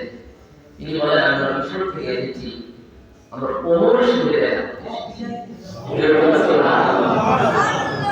কার সঙ্গে? ওমরের সঙ্গে। হযরত ওমর রাদিয়াল্লাহু তাআলা যখন শুনলেন ঘরে তার স্ত্রী প্রসব ব্যথায় কাতরাচ্ছে, জিজ্ঞেস করলেন ঘরে কার কেউ আছে? তিনি বলেন, না কেউ নেই, আমরা ওমরের সঙ্গে দেখা করার জন্য যাচ্ছি, সন্ধ্যা হয়ে গেছে, এখানে তাঁবু দিয়ে আমরা রাত্রি যাপন করবো, এর মধ্যে আমার স্ত্রী প্রসব ব্যথা। সাথে সাথে ওমর রাদিয়াল্লাহু তাআলা বাড়িতে গেলেন। বাড়িতে গিয়ে তার স্ত্রীকে বললেন, চলো এক জায়গায় যাবো। তার স্ত্রীকে নিলেন, বাইতুল মাল থেকে কিছু খাবার নিয়ে দ্রুত আমাকে ওই তাঁবুর কাছে গেলেন। তাঁবুর কাছে গিয়ে তার স্ত্রীকে বললেন, তুমি ভিতরে যাও, ভিতরে কি কাজ আছে তুমি কাজগুলো শেষ করো। আর ওমর রাদিয়াল্লাহু তাআলা বাইতুল মাল থেকে খাবার এনেছেন, চাল ডাল কিছু নিয়ে এসেছেন, তিনি বাইরে চুলা জ্বালিয়ে রান্না শুরু করলেন। তিনি রান্না করছেন, আর ওই ব্যক্তিরা আকাশের দিকে তাকায় আর বলে, আল্লাহ তুমি এত দয়া আমার উপর কিভাবে করো? আমি এই কঠিন সময়ে আমার তাদের মধ্যে কেউ না। তিনি চোখের পানি থেকে কাঁদতেছেন। আর এদিকে ওমর রাদিয়াল্লাহু তাআলা নিজে তিনি রান্নার কাজগুলো করতেছেন। রান্নার কাজ করতেছেন আর ওই ব্যক্তিরা তাকে জিজ্ঞেস করতেছেন, ভাই আপনি এত ভালো মানুষ, আপনাকে আল্লাহ আমার কাছে কেমনে পাবেন? ওমর রাদিয়াল্লাহু তাআলা কথা বলেন করে শুনে আপনি তার কাজ করতে করতে রান্নার শেষ দিকে এদিকে তার স্ত্রী সন্তান জন্মগ্রহণ করেছে। ওমর রাদিয়াল্লাহু তাআলা স্ত্রীকে বললেন, আমিরুল মুমিনিন, এই মহিলা একজন সন্তান জন্মগ্রহণ করেছে। এই কথা শোনার সাথে সাথে ওই ব্যক্তি দাঁড়িয়ে আমিরুল মুমিনিন তো একজন, কয়জন? একজন। তার নাম কি? হযরত ওমর। তিনি 22.5 লক্ষ কিলোমিটার রাজত্ব। তিনি দাঁড়িয়ে গেলেন, দাঁড়িয়ে বললেন, আপনি কি আমিরুল মুমিনিন? কি বললেন, কেন? তিনি তাকে জড়ায় ধরে বললেন, আমাকে মাফ করবেন, আমি আপনাকে চিনতে পারিনি। আপনি আমিরুল মুমিনিন, আপনি আমার জন্য রান্না করছেন, আর সেই রান্না আমি খাবো। আমার স্ত্রীর জন্য আপনি আপনার ঘর থেকে গিয়ে আপনার স্ত্রীকে নিয়ে এসেছেন। ওমর রাদিয়াল্লাহু তাআলা বলেন, আল্লাহ পাক যে আমাকে 22.5 লক্ষ ব্যক্তি রাজা একটা রাজত্ব আমাকে দিয়েছেন, এই প্রত্যেকটা রাজার প্রজার দায়িত্ব আমার। এই রাজত্বের মধ্যে সীমানার মধ্যে যদি তুমি কোনো কষ্টের মধ্যে পতিত হও, এটার জবাব দিয়ে আল্লাহ পাক কাল কিয়ামতের দিন আমার থেকে নেবেন। ওমর রাদিয়াল্লাহু তাআলা নিজে ওই জড়ায় বললেন, নিঃসন্দেহে আপনি আমিরুল মুমিনিন হওয়ার যোগ্য। সুবহানাল্লাহ। ওমর রাদিয়াল্লাহু তাআলা আয়েশা সিদ্দিকা রাদিয়াল্লাহু তাআলার কাছে একটা প্রস্তাব পাঠালেন, বললেন, হে আয়েশা রাদিয়াল্লাহু তাআলা, আপনি আমাদের মা, আমি আপনার কাছে একটা প্রস্তাব দিতে চাই। হযরত আব্দুল্লাহ রাদিয়াল্লাহু তাআলা তিনি আয়েশা সিদ্দিকা রাদিয়াল্লাহু তাআলার কাছে পাঠালেন, বললেন যে বলবেন উম্মুল মুমিনিন হযরত আয়েশা সিদ্দিকা রাদিয়াল্লাহু তাআলা বলবে, আমার মনটা চায় আমি যেন নবীর পাশে যেন আমার বিশ্বাসের করে আমি তার কাছে থাকতে পারি। এই প্রস্তাবটা দিয়ে ওনার ছেলে আব্দুল্লাহ, নাম কি? আব্দুল্লাহকে পাঠালেন।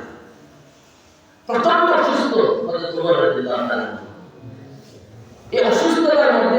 সংবাদ দিলেন তখন আয়েশা সিদ্দিকা রাদিয়াল্লাহু তাআলা আনহা নবীকে বুঝলা বলতে থাকে তখন কি করেন থাকে যখন এই প্রস্তাব পাঠানো হলো তিনি বললেন আমি চিন্তা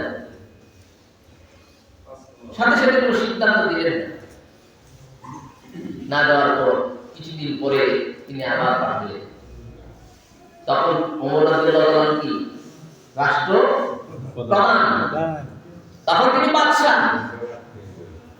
ওমর রাদিয়াল্লাহু আনহু বাদশা তখন তিনি আবার এই ফরমান দিয়ে পাঠালেন আব্দুল্লাহকে বললেন কিছুদিন পরে আবার আসি আয়েশা সিদ্দিকা রাদিয়াল্লাহু তাআলা আনহা চিন্তা করলেন ইসলামের জন্য দিনের জন্য নবীর মহব্বত তার কি পরিমাণ তিনি যে চেয়েছেন আমি ইসলামের দিকে তাকিয়ে আমি ওমর রাদিয়াল্লাহু তাআলা আমার এই জায়গাটা ছেড়ে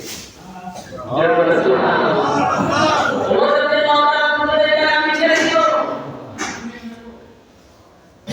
ওমর রাদিয়াল্লাহু তাআলা ছেড়ে আব্দুল্লাহ আবার গেলেন যাওয়ার পরে বললেন আপনি যে প্রস্তাবটা পাঠিয়েছেন সেই প্রস্তাবে আমি রাজি আছি হযরত ওমর রাদিয়াল্লাহু তাআলা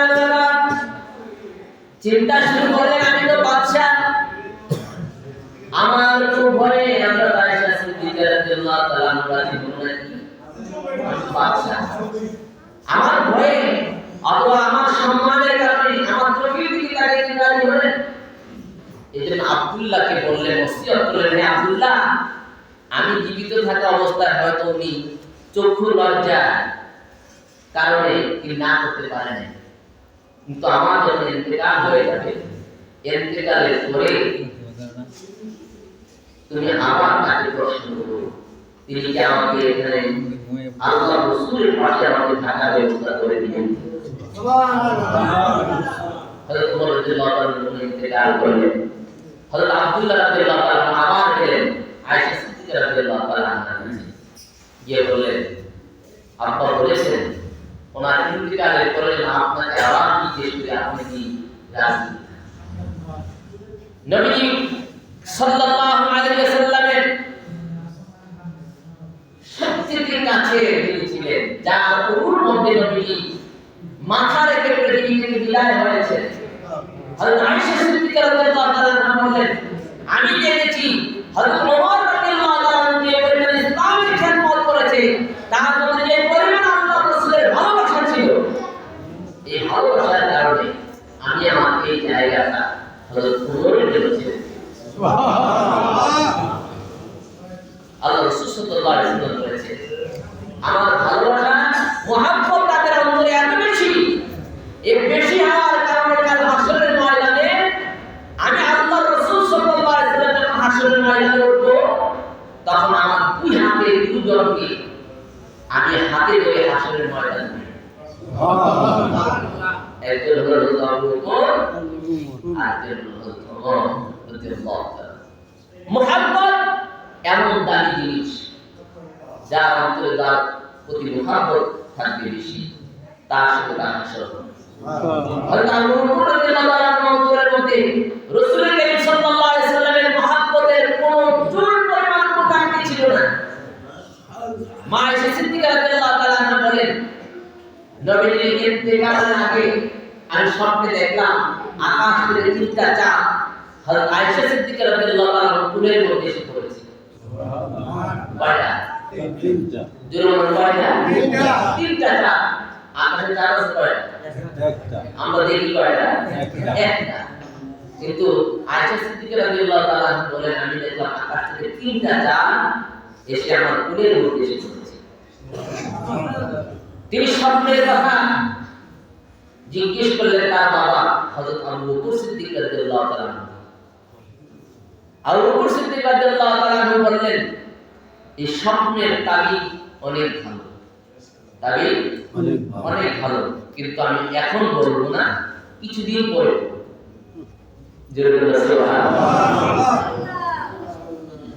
কিছুদিন পরে নবী যখন পৃথিবী থেকে চলে গেলেন নবীজির মাথা মোবারক হযরত আয়েশা সিদ্দিকা রাদিয়াল্লাহু তাআলা উরুর মধ্যে এই অবস্থায় নবীজি পৃথিবী থেকে বিদায় হয়েছে। নবী যখন কাফনের কাপড় খুলিয়ে দাফনের কাজ যখন শেষ হলো, আবু বকর সিদ্দিক রাদিয়াল্লাহু আনহু স্বপ্নের কথা বললেন যে তুমি যে স্বপ্নে দেখেছো তোমার উরুর মধ্যে 3টা চাঁদ এসে পড়েছে, এর মধ্যে সব চাঁদের উপর শ্রেষ্ঠ চাঁদ নবী মুহাম্মদ রাসূলুল্লাহ সাল্লাল্লাহু আলাইহি ওয়াসাল্লাম তোমার ঘরের মধ্যে চিরদিনের জন্য আরাম করার জন্য শুয়ে গেছে। সুবহানাল্লাহ। এরপর মা আয়েশা সিদ্দিকা রাদিয়াল্লাহু তাআলা বলেন আরো দুটো চাঁদ বাকি আছে।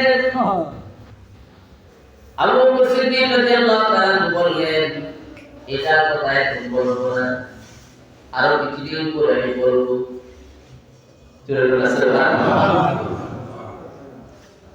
ইন্তেকাল যখন করলেন আবু বকর সিদ্দিক রাদিয়াল্লাহু তাআলা, তখন মা আয়েশা সিদ্দিকা রাদিয়াল্লাহু তাআলা প্রশ্ন করলেন, হে আমার বাবা আবু বকর, আমার দ্বিতীয় চাঁদটা কোথায়? তখন আবু বকর সিদ্দিক রাদিয়াল্লাহু তাআলা বললেন, দ্বিতীয় চাঁদ নবীর পাশে শুয়ে আছে। দ্বিতীয় চাঁদ আসতেছে, দ্বিতীয় চাঁদ হযরত ওমর। এই 3টা চাঁদ হযরত আয়েশা সিদ্দিকা রাদিয়াল্লাহু তাআলা ঘরের মধ্যে, এই ঘরের মধ্যে তিনি থাকতেন, এই ঘরের মধ্যে আল্লাহ পাক তারা পৃথিবী থেকে যাওয়ার আগে আয়েশা সিদ্দিকা রাদিয়াল্লাহু তাআলা আনহাকে আল্লাহ পাক দেখেন। এগুলো যে এটা এমন একটা এলেম, এটা এমন একটা জ্ঞান, এতগুলো কথার পেছনে একটাই মূল কথা, এটা এমন একটা জ্ঞান, এই জ্ঞানটা এই এলেমটা আপনি কোন নিজামে মাদ্রাসায় পাবেন না, কলেজে পাবেন না, ইউনিভার্সিটিতে পাবেন না, আপনি আলিয়া মাদ্রাসায় পাবেন না, কওমি মাদ্রাসায় পাবেন না। এগুলো পাইতে হলে আপনাকে হক্কানি আল্লাহর ওলিদের সহবতে বসতে হবে। তাদের সহবতে বসতে হবে। তাদের সহবতের মধ্যে এমন তাজাম্মি আছে, এমন নূর আছে, তাদের সহবতে যখন বসে পরশ পাথরের মধ্যে লোহা লাগবে, যেমন লোহাটা স্বর্ণ হয়ে যায়, অথচ এটা সারা জীবন আপনি স্বর্ণের মধ্যে ভাষা, এই লোহাকে স্বর্ণ বানাতে পারবে? স্বর্ণ বানাতে পারবে? কিন্তু পরশ পাথরে যদি লাগায় দেন লোহাটা কি হয়ে যাবে? ঠিক আল্লাহর ওলিদের সাহাবাদের কি কোন মানুষ গুনাহ দিয়ে গুনার পাহাড় দিয়ে বসে যায়? গুনার পাহাড় দিয়ে যদি আল্লাহর ওলিদের সাহাবাতে বসে যায়, তাদের সাহাবাতে বসার কারণে তাদের কর্মের সঙ্গে তার কর্ম যদি লেগে যায়, তাদের কানেকশন যদি হয়ে যায়, মুহূর্তের মধ্যে নাকেশ তার কামেলে পরিপূর্ণ হয়। কামেলে মুকাম্মেলের দরজা পেয়েছে। আল্লাহ আল্লাহর সাহাবত যদি পেতে হয়, আল্লাহ আল্লাহর সাহাবতের মাধ্যমে একটা মানুষ নাকেশ থেকে কামেল, একটা মানুষ গুনাহ থেকে মুক্ত হয়ে নেককার হয়ে যায়। একটা মানুষ টুপি ছাড়া ছিল, এই মানুষটা নামাজ পড়তো না, রোজা রাখতো না, যাকাত দিত না, টুপি দাড়ি পড়তো না, ওই মানুষটা আল্লাহ আল্লাহর সহবতে বসতে বসতে বসতে বসতে এমন একটা মাকাম তার অর্জন হয়ে যায়, ওই মানুষটা এখন আর খারাপ কাজ তার ভালো লাগে না। তার কাছে ইবাদত ভালো লাগে, সত্য কথা বলতে ভালো লাগে, মিথ্যা কথা বলতে সে অপছন্দ করে, জানাজানি তার কাছে ভালো লাগে না, জীবন তার কাছে ভালো লাগে না, চতুর্থী তার কাছে ভালো লাগে না, হক কথা বলতে তার কাছে ভালো লাগে। ঠিক কি না? এই মানুষগুলো হলে, এই মানুষগুলো হতে হলে আমাদেরকে আল্লাহ আল্লাহর সহবতে বেশি বেশি করে আসতে হবে। আল্লাহ আল্লাহর সহবতে বেশি বেশি করে আসতে হবে।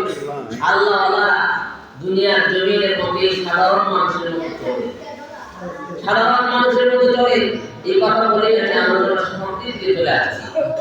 আপনারা বাদশাহ হারুন রশিদের কথা শুনেছেন, শুনেন না? যেরকম শুনেছেন কিনা? বাদশাহ হারুন রশিদ তিনি অনেক বড় একটা বাদশাহ ছিলেন। যেমন বাদশাহ ছিলেন তেমন বড় আল্লাহ ওলিও ছিলেন। শুধু আল্লাহ ওলি ছিলেন তাও নয়, তিনি বড় তদানীন্তন সময়ের বড় আলেমও ছিলেন, যাদেরকে আমরা গ্র্যান্ড মুফতি বুঝি আমরা গ্র্যান্ড মুফতি আমাদের দেশে সেই প্রচলন নেই কিন্তু যে সমস্ত দেশগুলোতে ইসলামিক দেশ যেমন সৌদি আরব সেখানে গ্র্যান্ড মুফতি আছে কি আছে গ্র্যান্ড মুফতি হলো সারা সৌদি আরবে যার ফতোয়া দিয়ে চলবে তিনি যে ফতোয়া দিবেন এই ফতোয়া সারা দেশে কি হবে চলমান থাকবে এই ফতোয়ার উপরে চলতে হবে এটাকে গ্র্যান্ড মুফতি বলা হয় তদানীন্তন সময়ে বাদশাহ হারুন রশিদ এত জ্ঞানী ছিলেন এত তীক্ষ্ণ মেধাবী ছিলেন তিনি ছিলেন একজন গ্র্যান্ড মুফতি আবার পাশাপাশি কি বাদশাহ হারুন রশিদ তার আমলে একজন আল্লাহর ওলি ছিলেন কি ছিল আল্লাহর ওলি আল্লাহর ওলিরা তাদের গায়ের মধ্যে আল্লাহর ওলি লেখা ছিল থাকে আল্লাহর ওলিকে চিনতে হবে আমাদেরকে ধরতে হবে বুঝতে হবে এই আল্লাহর ওলি ছিলেন তার নাম ছিলেন শাহ বাহলুল নাম কি শাহ বাহলুল শাহ বাহলুল তিনি একদমই আনমনা একজন মানুষ ছিলেন ইবাদতের মধ্যে আল্লাহকে ডাকার ক্ষেত্রে সবচেয়ে বেশি সচেতন আর বাকি সব দুনিয়ার থেকে সবচেয়ে আনমনা বাজার করলেও করছে বাজারে গেলেও না গেলেও নাই কোনো জানে কিন্তু আল্লাহকে ডাকার ক্ষেত্রে তার সবচেয়ে গুরুত্ব সবাই তাকে পাগল বলে জানতো সব রাষ্ট্রে সবাই তাকে পাগল বলে জানতো কিন্তু শাহ বাহলুল এমন একদিন নাই যে তার নামাজ ছুটে গেছে এমন একটি দিন অতিক্রম করে নাই যে তিনি একটা মানুষের সঙ্গে ফাহিশা কথা বলেছেন এমন একটা দিন যায় নাই যে তিনি মানুষের কোনো ক্ষতি করেছেন এমন দিন নেই তিনি সব সময় আকাশের দিকে তাকিয়ে থাকেন আর তিনি যখন অবসর থাকতেন তখন তিনি কবরে চলে যেতেন কোথায় কোথায় কবরে চলে যেতেন কবরের মধ্যে বসে থাকতেন একদিন বাদশাহ হারুন রশিদ কবরের পার দিয়ে হেঁটে যাচ্ছে এমন সময় দেখলেন শাহ বাহলুল কবরের মধ্যে বসে চুপ করে বসে কবরের মধ্যে তাকিয়ে আছে তখন শাহ বাহলুলকে প্রশ্ন করলে বাদশাহ হারুন রশিদ বাহলুল তুমি কি করো শাহ বাহলুল বললেন আমি এমন এক প্রতিবেশীর সঙ্গে বসবাস করছি যে প্রতিবেশীরা আমাকে কখনো কোনো কষ্ট দেয় আমি এমন একদম প্রতিবেশীর সঙ্গে আমি থাকি যে প্রতিবেশীরা আমাকে কষ্ট দেয় কথাটা একটু কেমন যে তুমি প্রতিবেশী পায় না তুমি তোমার তো প্রতিবেশী নাই তুমি তো কবরে বসে আছো তিনি বললেন এই কবরে যারা আছে তারা আমাকে কোনো কষ্ট দেয় না এখন আমার জীবন করতে হয় না এখন আমার মিথ্যা কথা বলতে হয় না এখন আমাকে লেনদেন করতে হয় না আচার লাগে না তারা আমাকে দেখে আমি তাদের তারা আমার সঙ্গে কথা বলে আমি তাদের সঙ্গে কিন্তু এখানে আমার সঙ্গে দুনিয়ার কোনো সম্পর্ক নাই এমন একটি সম্পর্ক আছে যে সম্পর্কটা পৃথিবীর কেউ দেখে না আমি দেখি আর কোরআনে আছে তা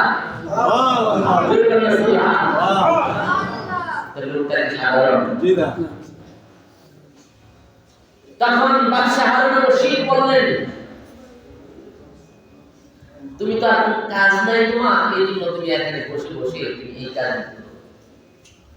তখন বাদশাহ হারুন রশিদকে বললেন বাদশাহ তুমি একটু দাঁড়াও তুমি যে কাজ করতেছো তোমার তো মনে হয় অনেক কাজ তাই না বাদশাহ বললেন অনেক কাজ রাষ্ট্র চালাই এই রাষ্ট্রের মধ্যে কত শ্রেণীর লোক এগুলোকে ম্যানেজ করা পরিচালনা করা দেখাশোনা করা তাই দায়িত্ব নিয়ে চলা বাদশাহ হারুন রশিদকে শাহ বাহলুল লেখে বললেন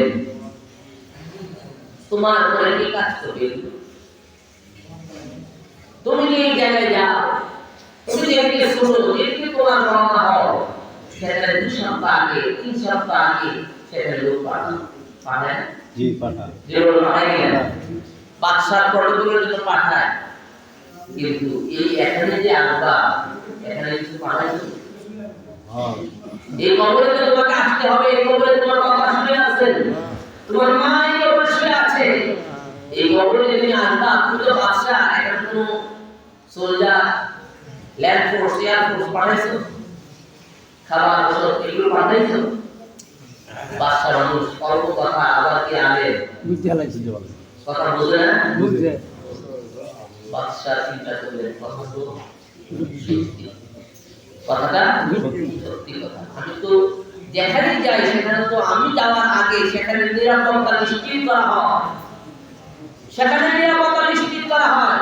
কিন্তু আমি যেখানে চিরস্থায়ীভাবে যাব সেখানে নিরাপত্তার জন্য আমি কিছু এখন নিশ্চিত করতে পারি না।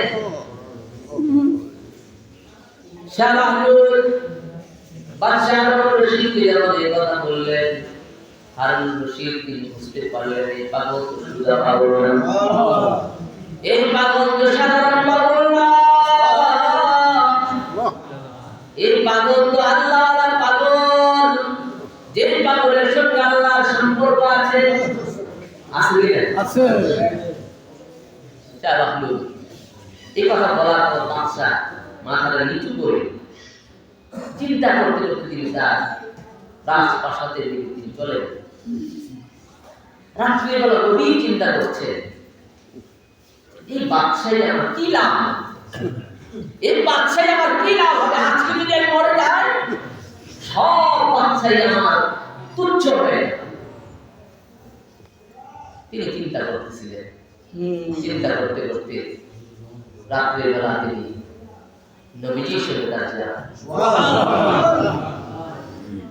বাদশা হারুন রশিদের সঙ্গে প্রায় সে নবীজির সঙ্গে তার জিয়ারত হয়। নবীজির সঙ্গে জিয়ারত হয়, অথচ তিনি একজন বাদশা। তিনি কি বাদশা? তো এই বাদশাটা ন্যায় নিষ্ঠা কত বেশি? ন্যায় নিষ্ঠা কম না বেশি? তার স্ত্রী ছিলেন যার নাম হলো জুবাইর। নাম কি? জুবাইর। তিনি তার স্ত্রীটা ছিলেন একদম নেককার একজন মহিষী নারী। জুবাইরা তিনি হজ করার জন্য গেলেন, গিয়ে দেখলেন আরাফাত ময়দানে পানি প্রচন্ড অভাব, হাজিদের অনেক কষ্ট, পানি পান করার মতো পানির ব্যবস্থা নেই। তিনি সেখানে একটা নহর তৈরি করলেন, একটা নহর তৈরি করলেন। ইঞ্জিনিয়ারদেরকে ডাকলেন যে এখানে একটা পানি আনার ব্যবস্থা করো। তাই বৃষ্টি নদী থেকে তিনি পানি আনার জন্য ব্যবস্থা করলেন। তখন তার ইঞ্জিনিয়ার যে টিম ছিল, এই টিমের ইঞ্জিনিয়াররা বললেন এখানে পানি আনতে গেলে অনেক অনেক বিলিয়ন টাকার প্রয়োজন। বাদশা হারুন রশিদের স্ত্রী জুবাইরা বললেন যত বিলিয়ন ট্রিলিয়ন টাকা লাগুক সব টাকা আমি দিব, তুমি কাজ শুরু করো। আর হিসাব, কারণ কাজের পরে হিসাব দিতে হবে কিনা, তিনি কাজ শুরু করলেন। কাজ করতে করতে করতে করতে কাজ শেষ করে আরাফা পর্যন্ত তিনি ৪০ নদী থেকে আরাফা পর্যন্ত তিনি একটা নহর তৈরি করলেন। সেই নহরে এনে শেষ করে বাদশা হারুন রশিদের স্ত্রীর কাছে সেই হিসাব জমা দিলেন। এমন সময় বাদশা হারুন রশিদের স্ত্রী জুবাইরা তিনি এই কাগজটা হাতে নিয়ে, হিসাবটা হাতে নিয়ে এটা ছুঁড়ে ফেললেন। তাই ফেলে দিয়ে বললেন, উপরের দিকে হাত দিয়ে বলেন, আল্লাহ তোমার হাজিদের জন্য আমি এই পানির ব্যবস্থা করার জন্য আমি অকাল করে টাকা খরচ করেছি। কত টাকা খরচ করেছি এই হিসাব খাতার মধ্যে কত টাকা আছে আমি জানি না। যা প্রয়োজন হয়েছে আমি সব দেখি না দেখে খরচ করেছি। আল্লাহ তোমার কাছে করি আমি যেমন ভাবে হিসাব না দেখে তোমার রাস্তায় খরচ করেছি, কাল কিয়ামতের দিন তুমি আমার আমলনামা না দেখে আমাকে জান্নাত দিবে। সুবহানাল্লাহ। আমি কোনো হিসাব দেখি নাই, আমি যদি হিসাব না দেখে হিসাব দিতে পারি তুমিও তো আমাকে এই সাত জান্নাত দিতে পারবে না? পরের দিন সকালবেলা বাদশা হারুন রশিদ তার স্ত্রী জুবাইরাকে নিয়ে হাঁটতে বের হলেন। এমন সময় সাগরের পাড়ে গিয়ে দেখলেন শাহ বাহাদুর নদীর পাড়ে বালির মধ্যে বসে বসে ঘর বানাইতেছে। কি বানায়? ঘর বালি আগে আর ঘর। তখন এই সাগরের পাড়ে বাদশাহ হাতে, এই জন্য এই পাড়ের মতো অন্য মানুষ কম থাকে, কারণ এই কার কে হাতে? বাদশাহ। তার স্ত্রীকে নিয়ে সকালবেলা ফজরের পরে হাঁটতে যায়। তখন তিনি দেখলেন যে অনেক দূরে দেখা যায় একটা লোক বসে বসে কি যেন করে। তখন বাদশাহ হারুন রশিদ বুঝতে পারলেন এটা শাহ বাহাদুর পাল্লা ছাড়া কেউ। তারা কাছে গেলেন, যাওয়ার পরে বললেন পাল্লা কি করবো এত সকালবেলা? শাহ বাহাদুর বললেন জান্নাত বানায়। কি বানায়? কোথায়?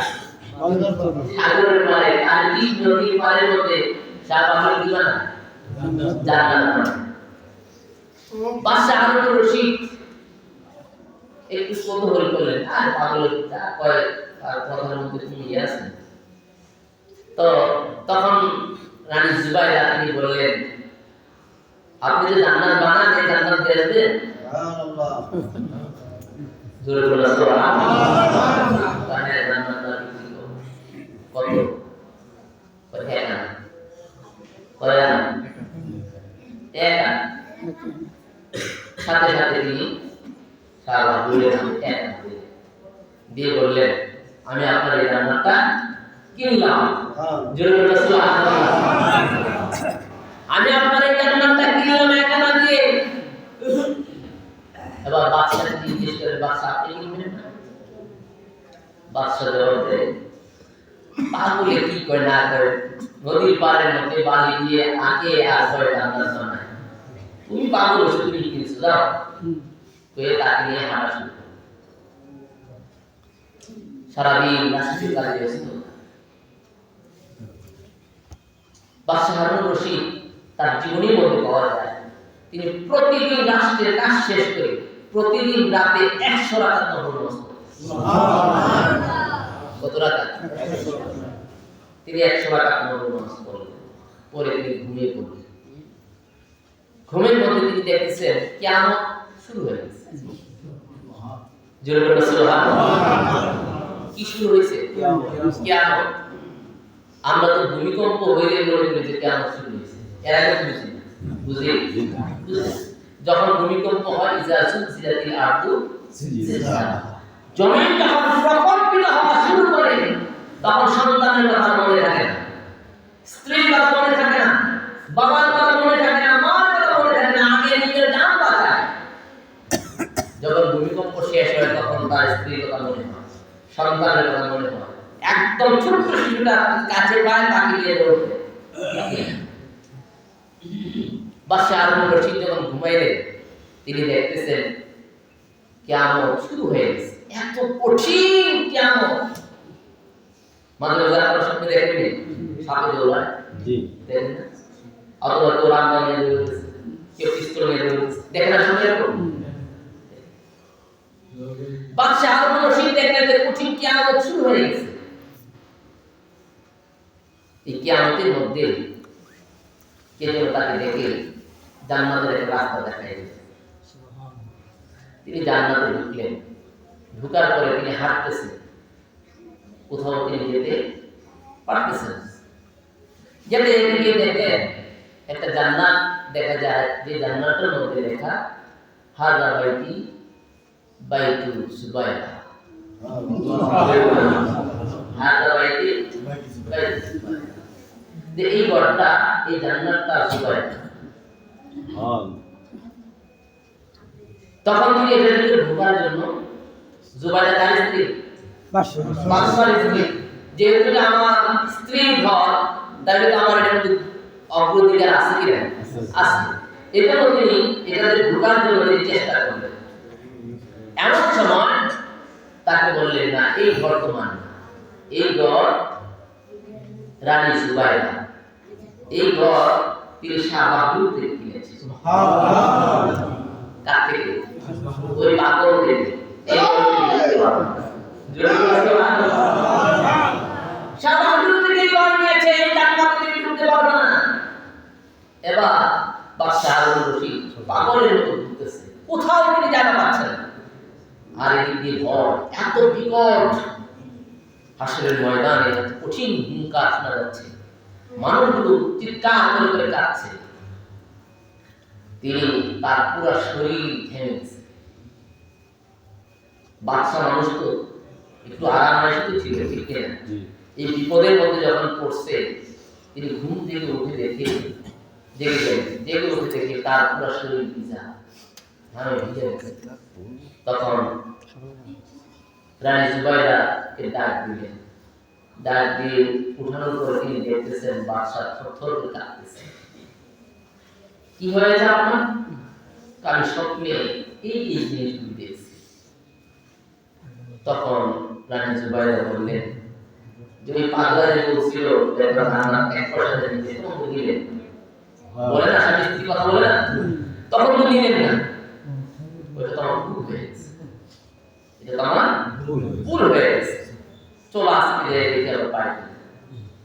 এবার বাদশাহ হারুন রশিদ তিনি তাহাজ্জুদের নামাজ পড়লেন, তার বিবিকে নিয়ে তিনি নামাজ আদায় করলেন, ফজরের নামাজ আদায় করলেন। ফজরের নামাজের পরে তিনি আবার ওই তারকিশ নদীর পাড় দিয়ে তিনি হাঁটতে শুরু করলেন। হাঁটতে হাঁটতে দেখলেন ওই পুরের মধ্যে সাবার ঢুকে আবার ডেলে যায়। আজকে একটু আগ্রহ করেন, প্রাণ করে তিনি দ্রুত হেঁটে সাবার ঢুকের কাছে তিনি চলে গেলেন। যাওয়ার পরে জিজ্ঞেস করলেন, পাগলা বালুন তুমি কি করো? আবার কি দিয়ে কি করো? পাগলা বালুন প্রতিদিনের মতো উত্তর, জান্নাত মানে। কি হয়? জান্নাত মানে। এবার বাদশাহ রাতের খবর আসেনি, রাতে আজকে তো ভিতরে ভয় বেশি, কারণ রাতে যে দৃশ্য দেখে আসছে, আজকে ভিতরে কি নেই, পানি নেই। এবার বাদশাহ হারুন রশিদ তাকে জিজ্ঞেস করলেন, তাড়াতাড়ি জিজ্ঞেস করতেছে, আজকে তুমি জান্নাত বিক্রি করবা? শাহবাগলুর নিচে দিকে তাকায় বললেন, হ্যাঁ কতদিন বিক্রি করছি, আজকে তো যেহেতু এখানে নিয়ে বসেই আছে, আজকেও বিক্রি করবো। কতদিন বিক্রি করবা? আজকে তো সেই কাজই আছে, ঘরেই মারা গেছে, তুমি যদি নিতে চাও আজকে বিক্রি করো। তখন বাদশাহ তরি তরি করে এক পয়সা বের করে দিলেন, যে ধরো আজকে তো জান্নাত দাও। এবার শাহবাগলুর ডাক দিয়ে বললেন, বাদশাহ তুমি আমাকে বোকা পাইছো? তুমি কি আমাকে বোকা মনে করো? কতদিন তোমার স্ত্রী আমার থেকে জান্নাত পেয়েছে না দেখে, না দেখে তিনি আমাকে বিশ্বাস করেছে, আমি আল্লাহ নবী, তিনি বিশ্বাস করেছে, আমার কথা তিনি মূল্যায়ন করেছে, না দেখে বিশ্বাস করে তিনি আমাকে এক পয়সা দিয়ে আমার থেকে জান্নাত তৈরি করেছে। আর তুমি আজকে রাতে তুমি দেখে এসেছো, দেখে বিশ্বাস করে আজকে জান্নাত নেওয়ার জন্য এসেছো, এই জান্নাত এক পয়সা দিয়ে বিক্রি করা যাবে না।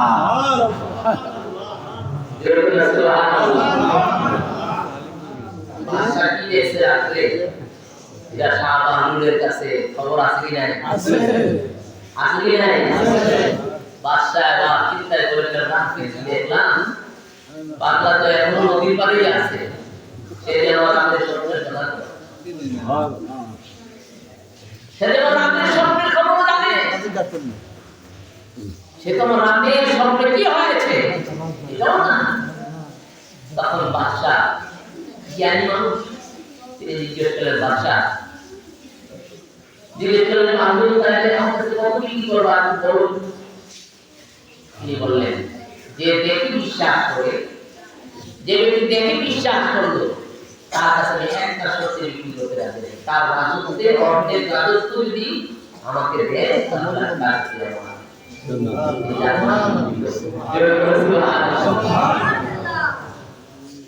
আল্লাহর ওলি তাহলে আল্লাহর ওলিদেরকে ভালোবাসতে হবে আল্লাহর ওলিদের মতো করে ভালোবাসতে হবে। আপনি যত ঘুরবেন আল্লাহর ওলিদের মতো সহজ, আপনি যত সহজ আল্লাহর ওলিদের তত সহজ পাবেন। এজন্য আল্লাহর ওলি হতে হবে, আল্লাহর ওলি হতে হলে আল্লাহর ওলির সহমতে যখন আসবে, আল্লামা রুমি রাহমাতুল্লাহ আলাইহি বলেছেন, তোমরা যখন আল্লাহর ওলিদের কাছে যাও, তুমি বাইরে বাদ হয়ে যাও, তাদের দরবারে যখন আসবা তখন তুমি বিড়ালের মতো আসবে। তুমি তখন তাদের দরবারে বিড়ালের মতো হয়ে যাও, ছোট হয়ে যাও, নিজের মনে তুচ্ছ মনে করো। আর তুমি যখন তাদের দরবার থেকে যাবা তখন তুমি বাইরে বিশাল অর্থী। এই জন্য আল্লাহর ওলিদের সহমতে আসা দরকার আছে কি নাই? এরকম আছে কি নাই? আল্লাহর ওলিদের দরবারে আসলে মানুষ আল্লাহ, আমার দুনিয়ার দরকার নাই, দুনিয়া এখন আছে কালকে নাই। এই সাধারণ মানুষগুলো সারা পৃথিবীতে, সারা বাংলাদেশে আছে, এই সাধারণ মানুষগুলি আল্লাহ জান্নাতে বেশি যাবে। কারণ তাদের ভিতরে নাই ইচ্ছা, নাই রিয়া, নাই ফখর, নাই তাকাব্বুর। তারা শুধু এতটুকুই বুঝে যে আমার কাছে দিনে আসে কিছু কাজ করার জন্য, রাত আসে ইবাদত করার জন্য, দিনে ইবাদত করে রাত ইবাদত করে। এই মানুষগুলো এমন হয়ে যায় যে তার প্রত্যেকটা কাজই আল্লাহর ইবাদতের মধ্যে শামিল হয়ে যায়। আমি প্রথমে বলেছিলাম যে আল্লাহ রাব্বুল আলামিন যাদের অন্তরের মধ্যে নূর থাকে, যাদের অন্তরের মধ্যে আল্লাহর নূর থাকে, তার প্রত্যেকটা কথা আল্লাহ পাক ইবাদত করে। তার প্রত্যেকটা কাজ, কর্ম, কথা সবগুলো আল্লাহ পাক আসলে পছন্দ দিবেন। আমরা সেই মানুষ হতে চাই কি চাই না? এরকম চাই কি চাই না? মদিনার জামাত আমাদেরকে সেই শিক্ষা দিয়েছে। এজন্য আল্লাহ রাব্বুল আলামিন বলেছেন, ইয়াউমা লা ইয়ানফাউ মালুন ওয়ালা বানুন ইল্লা মান আতাল্লাহ বিকালবিন সালিম। ও দুনিয়ার মানুষ, তোমার ধন সম্পদ, ছেলে মেয়ে আওলাদ, এই সম্পদ তোমার কোন কাজে আসবে না, কোন উপকারে আসবে না। ইল্লা, তবে একমাত্র উপকার আসবে বিকালবিন সালিম। তোমার একটা পবিত্র অন্তর যদি তুমি বানাইতে পারো, তোমার এই কলমটা যদি তুমি জাগাইতে পারো, এই কলমের মধ্যে যদি তুমি আল্লাহ আল্লাহ আল্লাহ শব্দটা যদি জারি করতে পারো, জাতীয় কালগুলো মানুষ তার মরণের কোনো ভয় নেই, কবরের কোনো ভয় নেই, হাসরের কোনো ভয় নেই, জিজারের কোনো ভয় নেই। আর হাসতে হাসতে আল্লাহ জান্নাতে যাবে। তারা হাসতে হাসতে আল্লাহ জান্নাতে যাবে। এই কলবের মধ্যে আলো জ্বালাইতে হবে। সহবতে সালে তুরা সালে তুনা, সহবতে তালে তুরা তালে তুনা। যার সঙ্গে মহব্বত থাকবে তার সঙ্গে তার হাসর হবে। যদি আপনি আল্লাহ ওয়ালাদের সঙ্গে আপনার মহব্বত থাকে, আপনি আল্লাহ ওয়ালাদের সঙ্গে হাসর হবে। এই জন্য আল্লাহ রাহমাতুল্লাহ আলাইহি বলেছেন, চশমে রওশন कुन देखा के औलिया, चश्मे रोशन कुन देखा के औलिया, तबदील जुमला इब्तिदाई इंतहा। তুমি যদি আল্লাহর ওলিদের কদমে তুলে যদি তোমার চোখের মধ্যে লাগাইতে পারো, আল্লাহর ওলিদের কদমে তুলে যদি তোমার চোখের মধ্যে লেগে যায়, তোমার চোখে পাওয়ার এত বেড়ে যাবে, এত বেড়ে যাবে, তুমি চক্ষু বন্ধ করতে দেরি হবে।